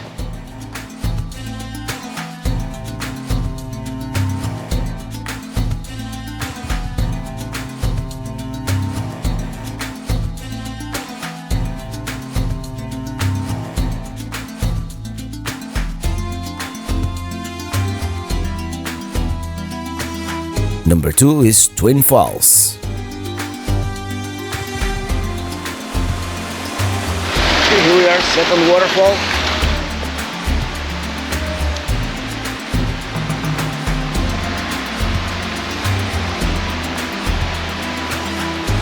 And this one is called Meteor Falls.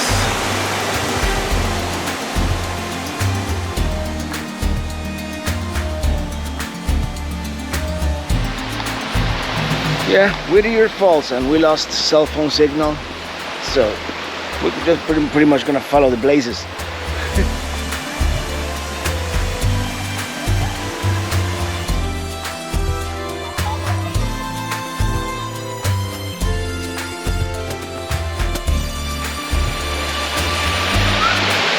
The Cascades.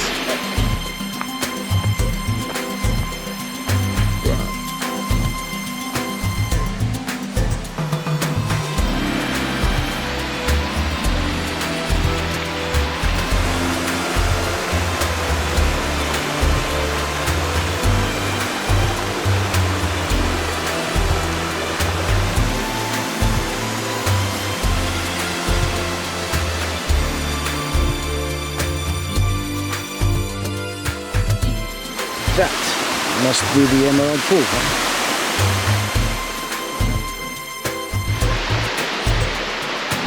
This was Emerald Pool Falls.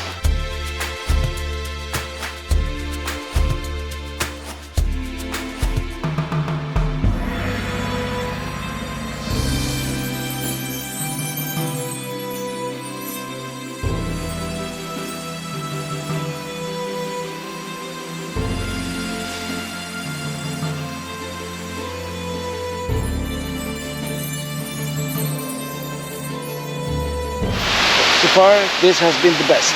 Let's continue.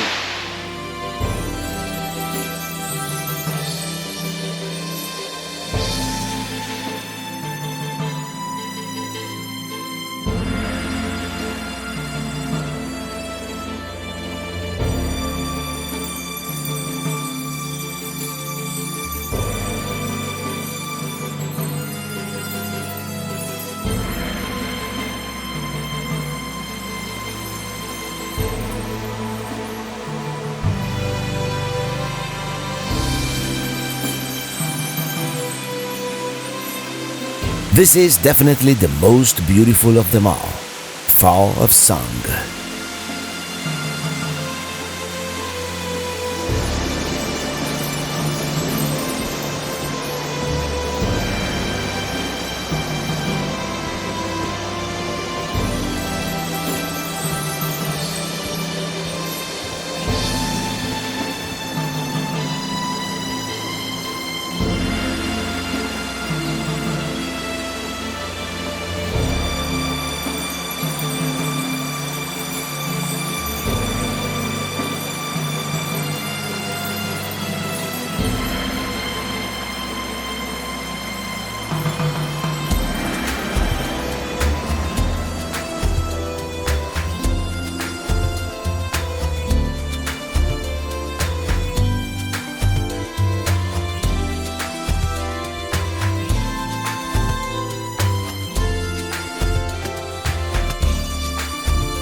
Oh, let me tell you, this part here, up and up and up.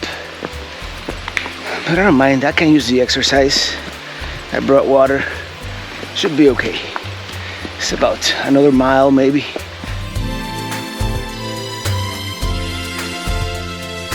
Okay, Shannon Pond, half a mile that way. Here we've got some ruins, apparently what used to be the Pine Lodge.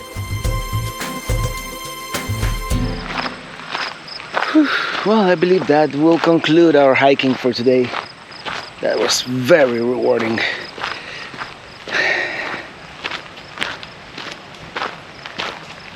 Beautiful, beautiful area. And here we are, back at the pond. Yeah, remember that tree?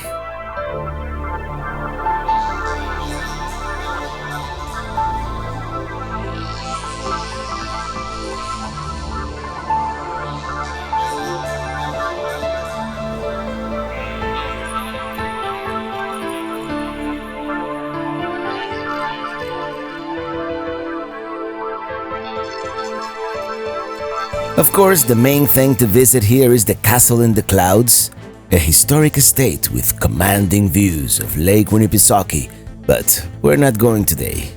I'm going to see if we can do Flume Gorge, otherwise we'll just do the Kankamagus Highway one more time. This time though, stopping at some of the points of interest. That to the right would be Lake Winnipesaukee, not as easy to see from the main road.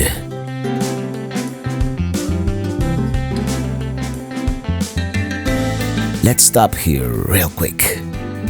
This is a short canal that connects Lake Squam with Lake Winnipesaukee.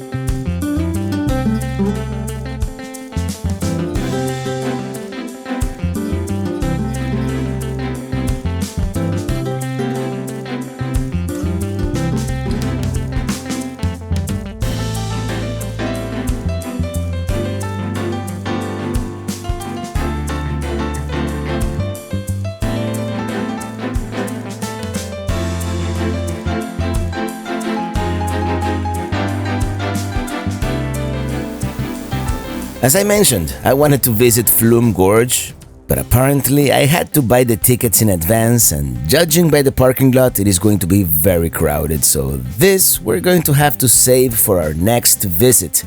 And I'm just gonna take the Kankamagus Highway back to the campground. It almost feels like déjà vu, but with a lot less people, it being a Tuesday after Columbus Day, and this is kind of the end of the season around here.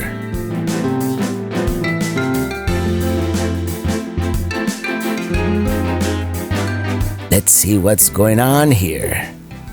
Just people here admiring the pretty colors. It is very pretty.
Okay, one final stop here at Rocky Gorge.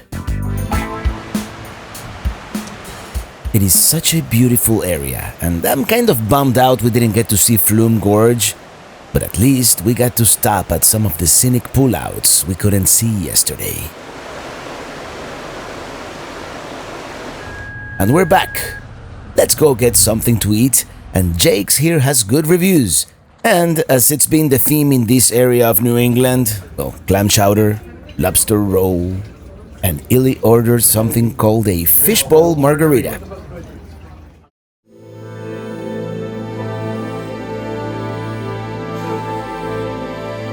This was an awesome campsite, but now we must continue.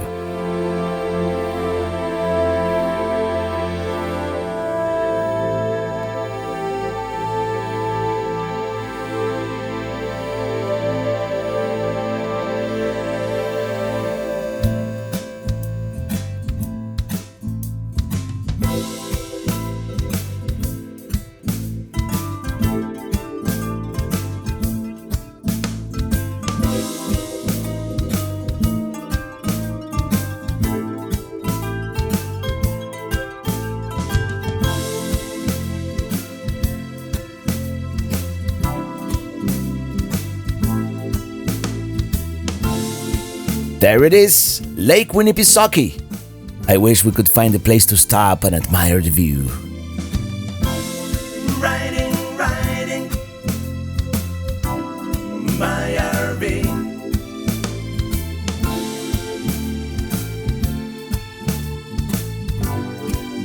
Someone recommended this restaurant here where it is Thanksgiving every day. And I'm talking about Hart's Turkey Farm. I should be able to park towards the back. Let's sit at the bar, get a local IPA, free pretzels, and of course, the classic roasted turkey dinner. Yum. Well, that was like Thanksgiving in October. Very nice, actually. Because we're riding, yeah, riding in my RV. We definitely have to return to this area one of these days. And maybe we'll find a friend with a boat so we can cruise Lake Winnipesaukee, huh? Yeah, I'm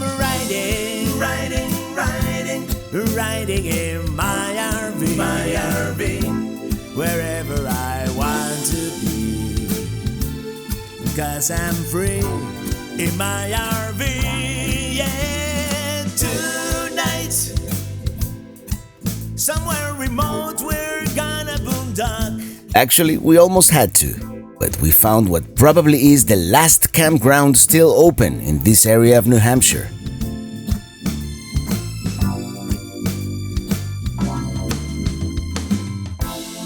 Riding. Well, we're gonna go for a little hike. Not so little, actually. And it's about an hour drive from here, so enjoy the ride.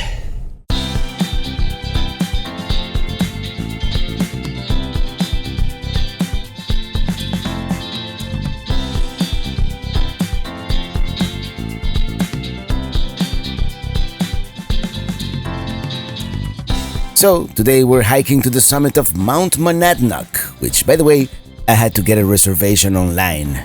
It is the most prominent mountain peak in southern New Hampshire and one of the most frequently climbed mountains in the world, probably because of its relative proximity to highly populated areas like Boston, for example, which is less than 2 hours away. And here we are.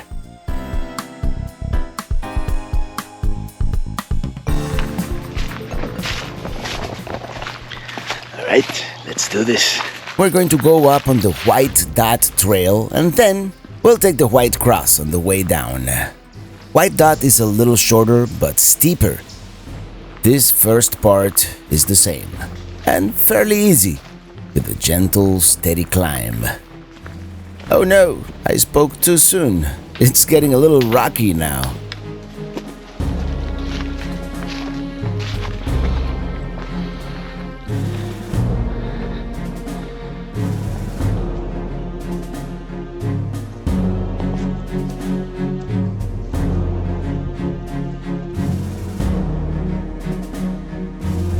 Whew, this mountain is kicking my butt today. Maybe because I'm still sore from yesterday. Was it 2 days ago? In any case, White Cross Trail, White Dot. So we're gonna go up the White Dot. We're gonna go up the White Dot and come back on the White Cross.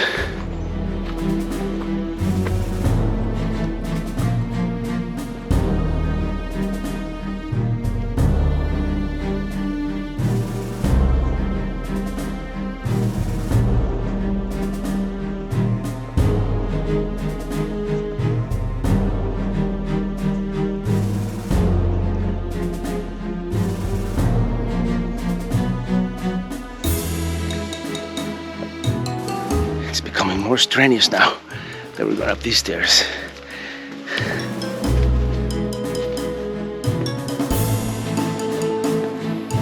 I just looked at the old trails map and this seems to be the steepest part.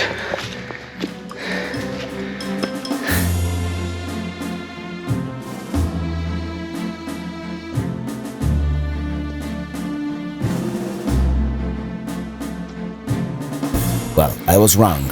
This is steeper.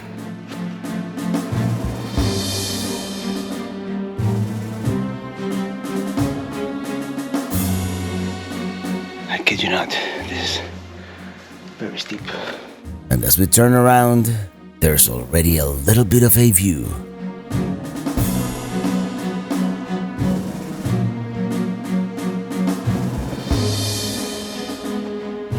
I think we are reaching the tree line up there, maybe. So the views are gonna be like probably pretty spectacular. I, on the other hand, I'm starting to run out of steam here. We'll see. Gotta make it to the top, right?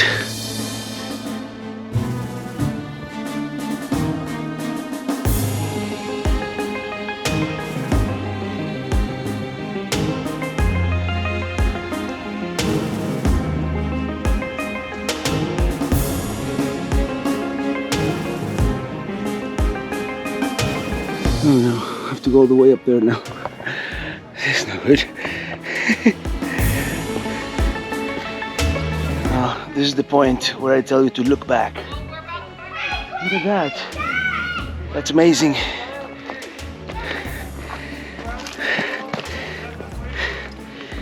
Now it is totally worth it, right? That makes it totally worth it.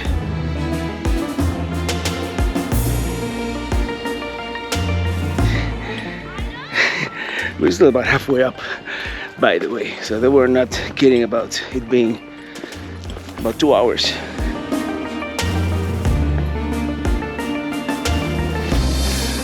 At least this part is a little flatter, so we do get to take a break.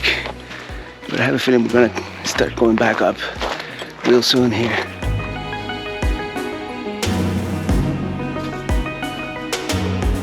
Let's study the local flora, and I have an app for that.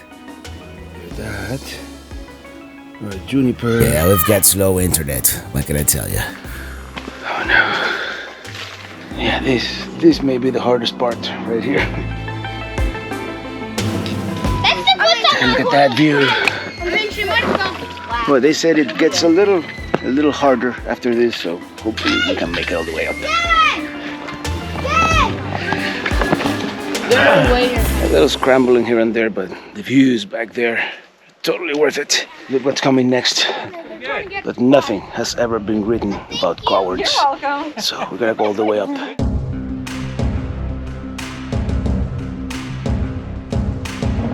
Look at that. It keeps getting better and better all the time. And more strenuous too.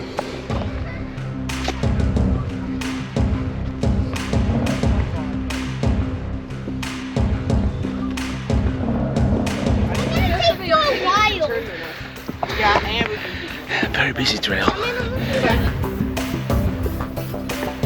Check out that view, huh?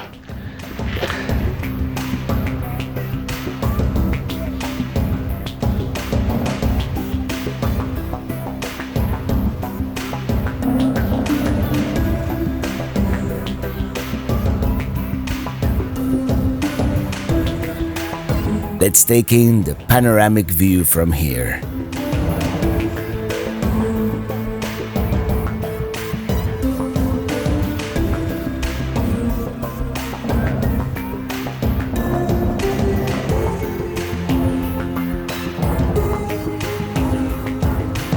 I'm guessing that would be the top, right? Just gonna go out on a limb and say that would be us in about 20 minutes.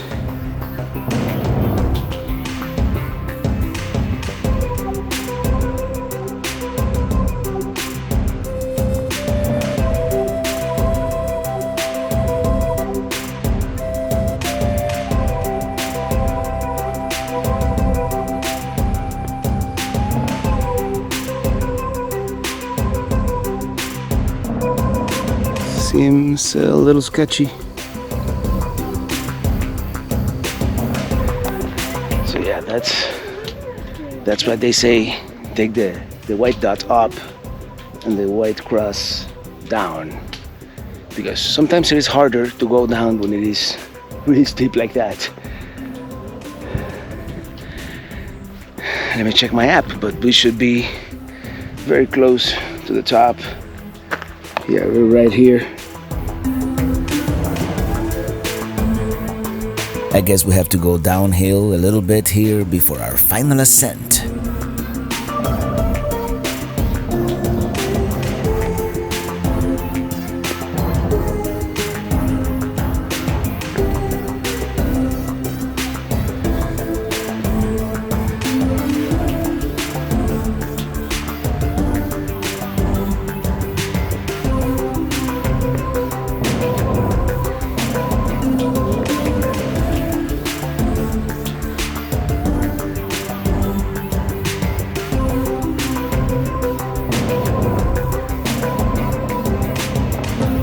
There. Grass. Not growing corn or almonds, but they use a lot of water. Yeah, the marker's Is that it? I thought you were looking for it. We've got our survey marker. We have reached the summit, and it is very windy up here.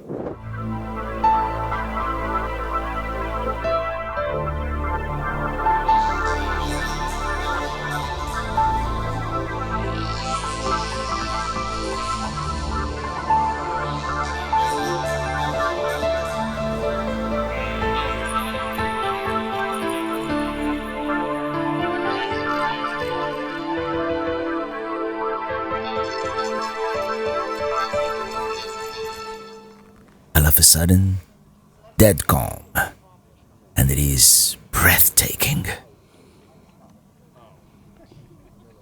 Well, what goes up must go down. So, down we go. It is usually scarier on the way down, but you have the expansive views right in front of you.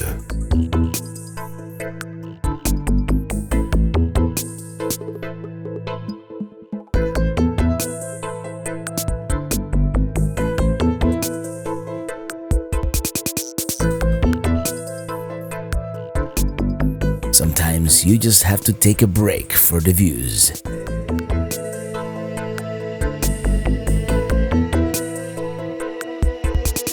Here's where we take the easier, slightly longer White Cross Trail.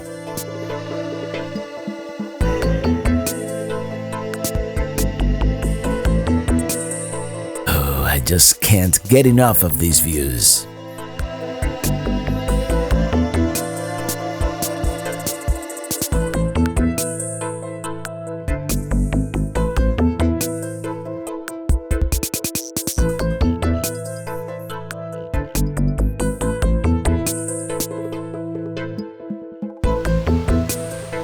The final stretch.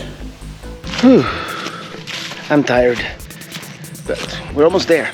We're almost there. Look how beautiful.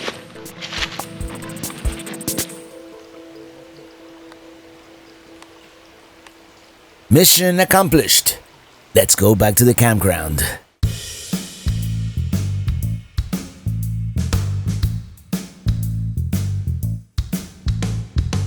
We're going to visit our local tavern for dinner, and after that hike, I can definitely have all the calories I want. Specialty tater tots. It's a Sedona steak pizza.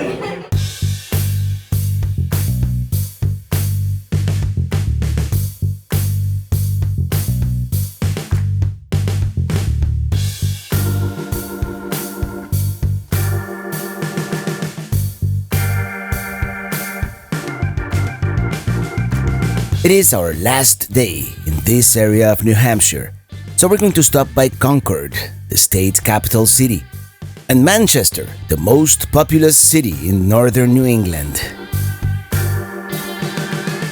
Here we are, New Hampshire's capital, Concord.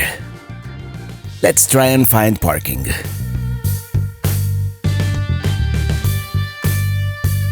We were supposed to get a private tour of the Capitol building, same as we did in Des Moines, but the scheduling didn't quite work out and now it doesn't look like it is going to happen. But still, let's check out the city, even though we may not do much here.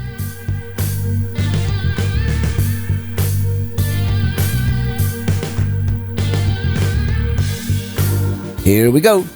We'll park here.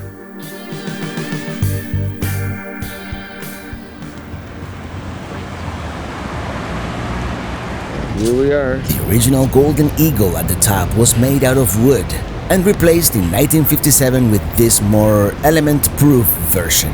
Built in between 1816 and 1819. That's a long time ago. And here we have what seems to be a replica of the Liberty Bell. Let's check it out. This is the oldest state capitol in which both houses of the legislature still meet in their original chambers.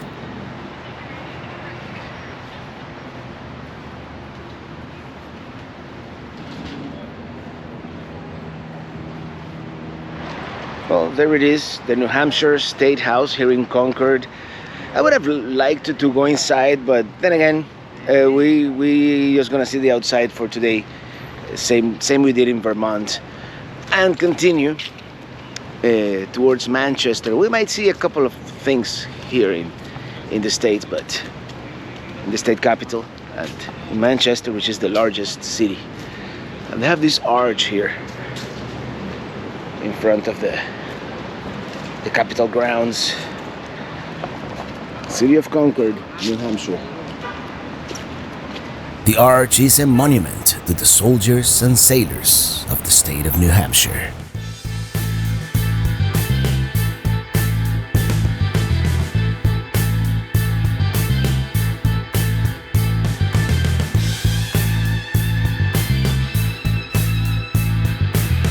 Let's go by the Mcauliffe Shepherd Discovery Center and check it out.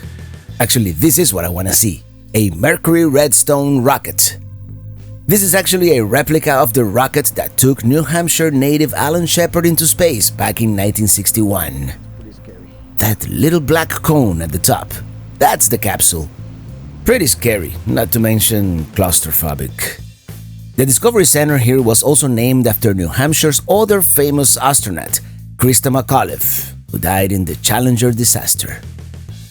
Next up, Manchester, New Hampshire's most populous city.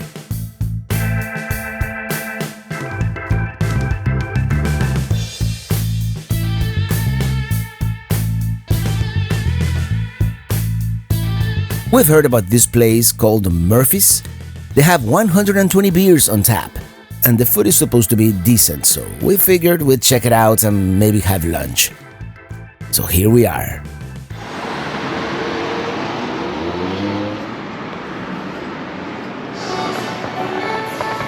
We came to the famous Murphy's in Manchester. The beer selection is legit, but there is no one here. So I think we're gonna go someplace else. Somewhere near the campground.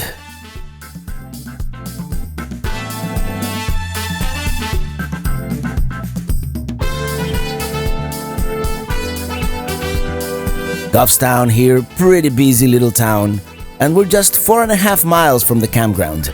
And there is this restaurant called Putnam's Waterview Restaurant that seems pretty good. Chowder. Looks good. Yeah, they use different crackers. Chicken Oscar. Alright, well, that was really good. Now, the name Waterview, it's a little misleading because there's no real water view except from the parking lot. But the food's good, and everybody seems to be a local, which is always a good thing. Yeah, you see, the water view is only from the parking lot. Maybe if you get one of these tables right there. Yeah, this is the view.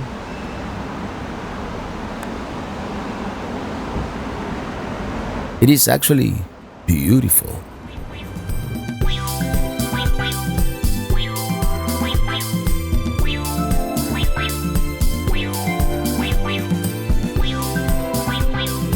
And that's it for this area of New Hampshire.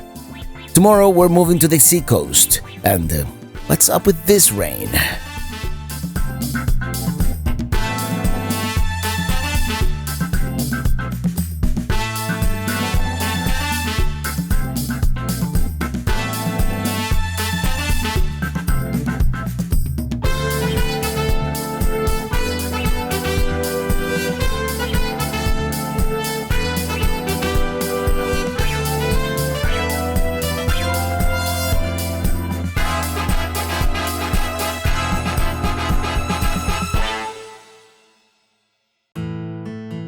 Today we're actually staying in Massachusetts at Salisbury Beach Reservation.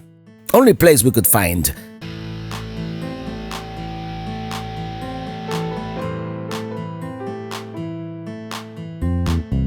Wow, what's going on here? This is Goffstown, where we had dinner yesterday. Had we known this was going on, we would have timed it better so we could participate in the festivities. Let me tell you, sometimes serendipity works, sometimes it doesn't.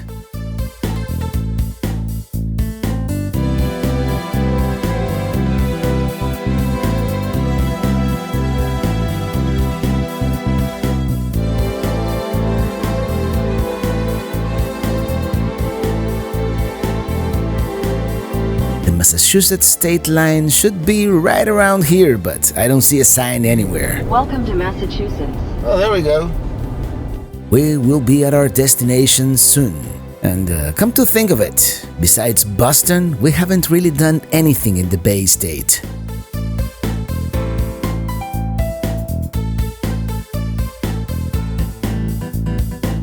Oh, these condos here to the left have beach written all over them, so we must be close.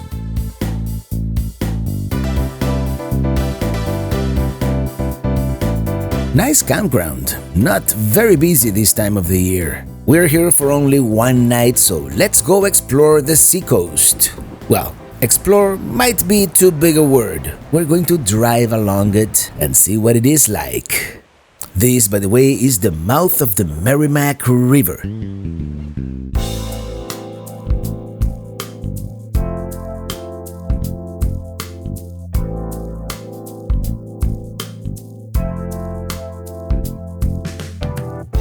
That would be Plum Island, and the Plum Island Lighthouse, which kind of looks tiny from this vantage point. That's the Atlantic, the open ocean. The coast of Portugal, some 3,000 miles over the horizon.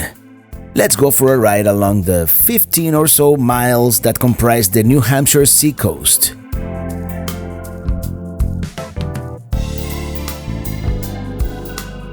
First, we have to drive through Salisbury, Massachusetts, which seems like your typical coastal beach town. Basically, one road with houses and vacation rentals on both sides. All these on the right-hand side, oceanfront property. Coming up here on the right, and if you blink you might miss it, is the New Hampshire state line. And it is right here on this street, barely a quarter mile to the west, that we're going to have our great New England meetup. Actually, in a couple of hours. Let's get off the main road and see some of the oceanfront properties. This, by the way, Seabrook, New Hampshire.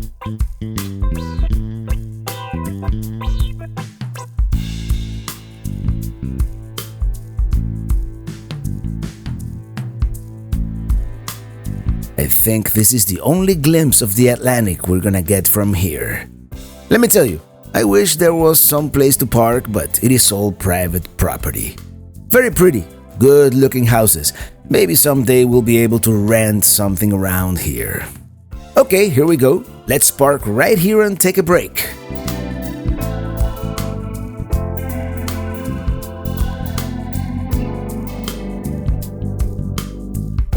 Very nice anchorage here with all these good-looking boats. Actually, rather vintage-looking boats. And that would be the Seabrook Nuclear Power Plant. Alright, let's continue. We're gonna go over this bridge spanning the Hampton Harbor Inlet onto the town of, you guessed right, Hampton.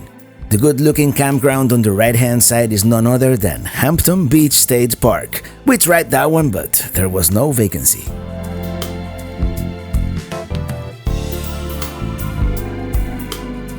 Alright, this is pretty lively. I wasn't expecting it to be this way this late in the season, and unfortunately, we didn't allocate enough time for the seacoast. As I mentioned, we only have one night at the campground, so tomorrow we begin our journey south. This is just an overview, but I've seen enough that I know I want to return. And you may ask once again, what's the hurry? Well, we have to be back in Miami in exactly 2 weeks. And I want to explore some of the Atlantic coast on the way there.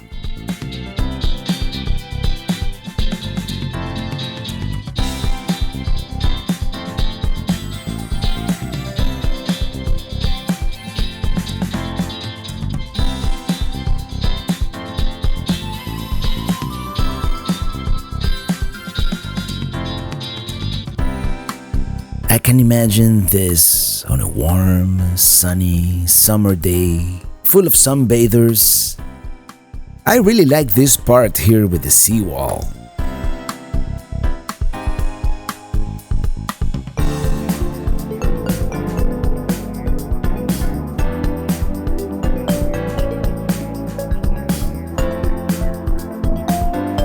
Are those the Isles of Shoals I see in the distance?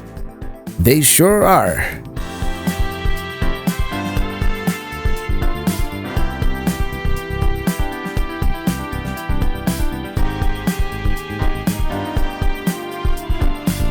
There must be pretty good surfing around here.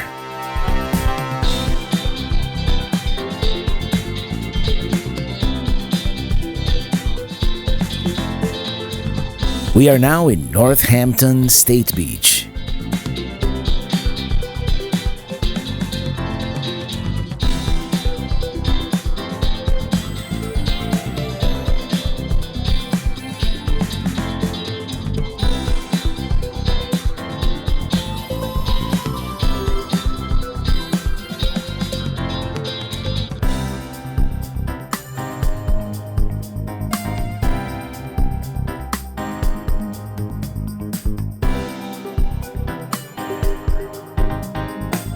This is what I'm talking about. Take a look at all these mansions. That's probably very old money right there. This is called Fox Hill Point.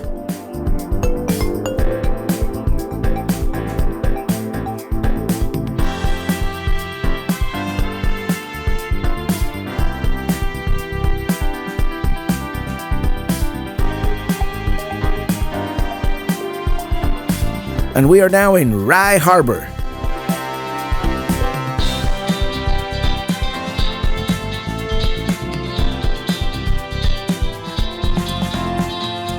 Let me tell you, I'm liking the New Hampshire sea coast more and more, even on this gray, somewhat gloomy day.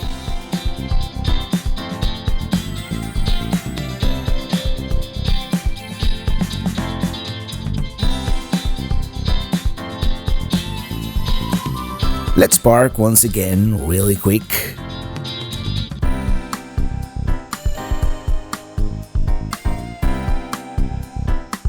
Ooh, that water's gotta be cold. Is it me, or is it starting to look like Maine a little bit? And those must be the Isles of Shoals once again.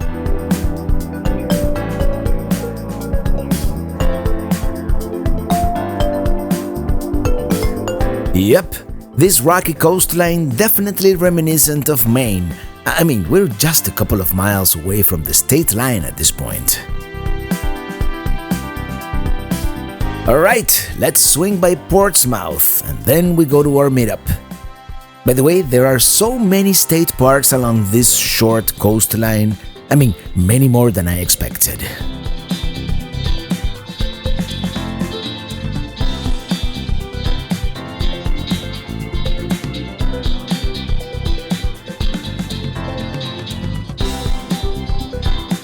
Here we go, public parking, but it is full.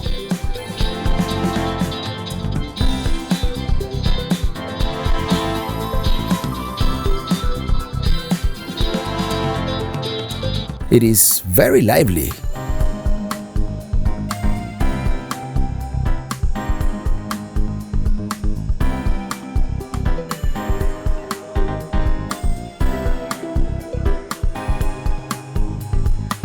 This, by the way, is US 1. And we're going to drive on the Memorial Bridge spanning the Piscataqua River into Maine. Just because. By the way, where's my Welcome to Maine sign? It looks like they forgot again.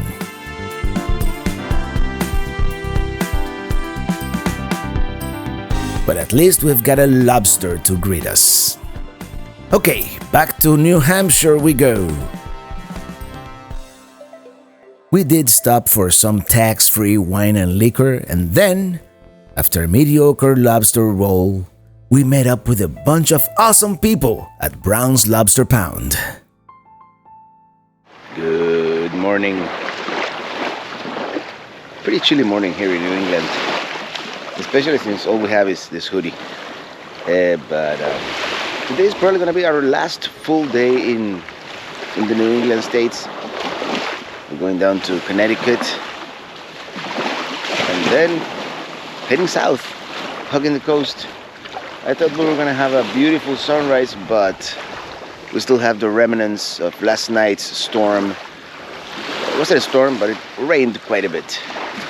I was going to stay here for a few minutes, see if we get a nice sunrise.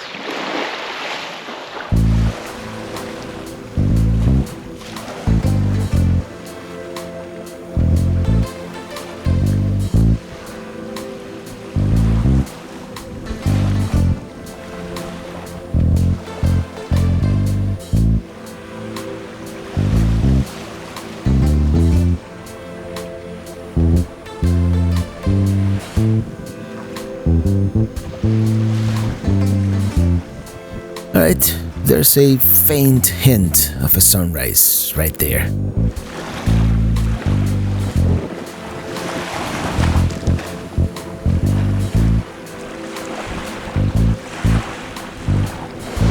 We decided to come to the actual beach by the ocean, but still, no sunrise.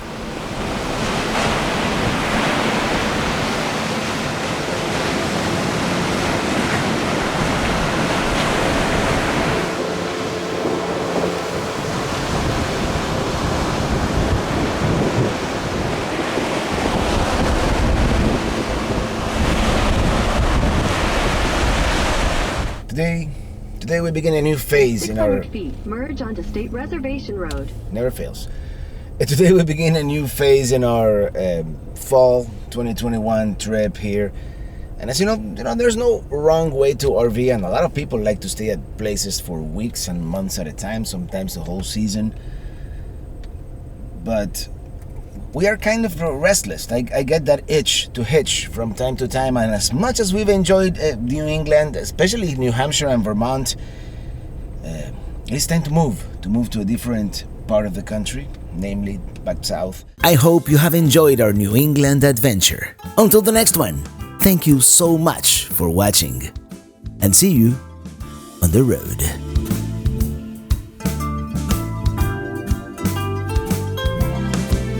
I'm riding in my RV, wherever I want to be, and 'cause I'm free in my RV. Yeah, I'm riding, I'm riding in my RV, wherever I want to be, 'cause I'm free in my RV, yeah.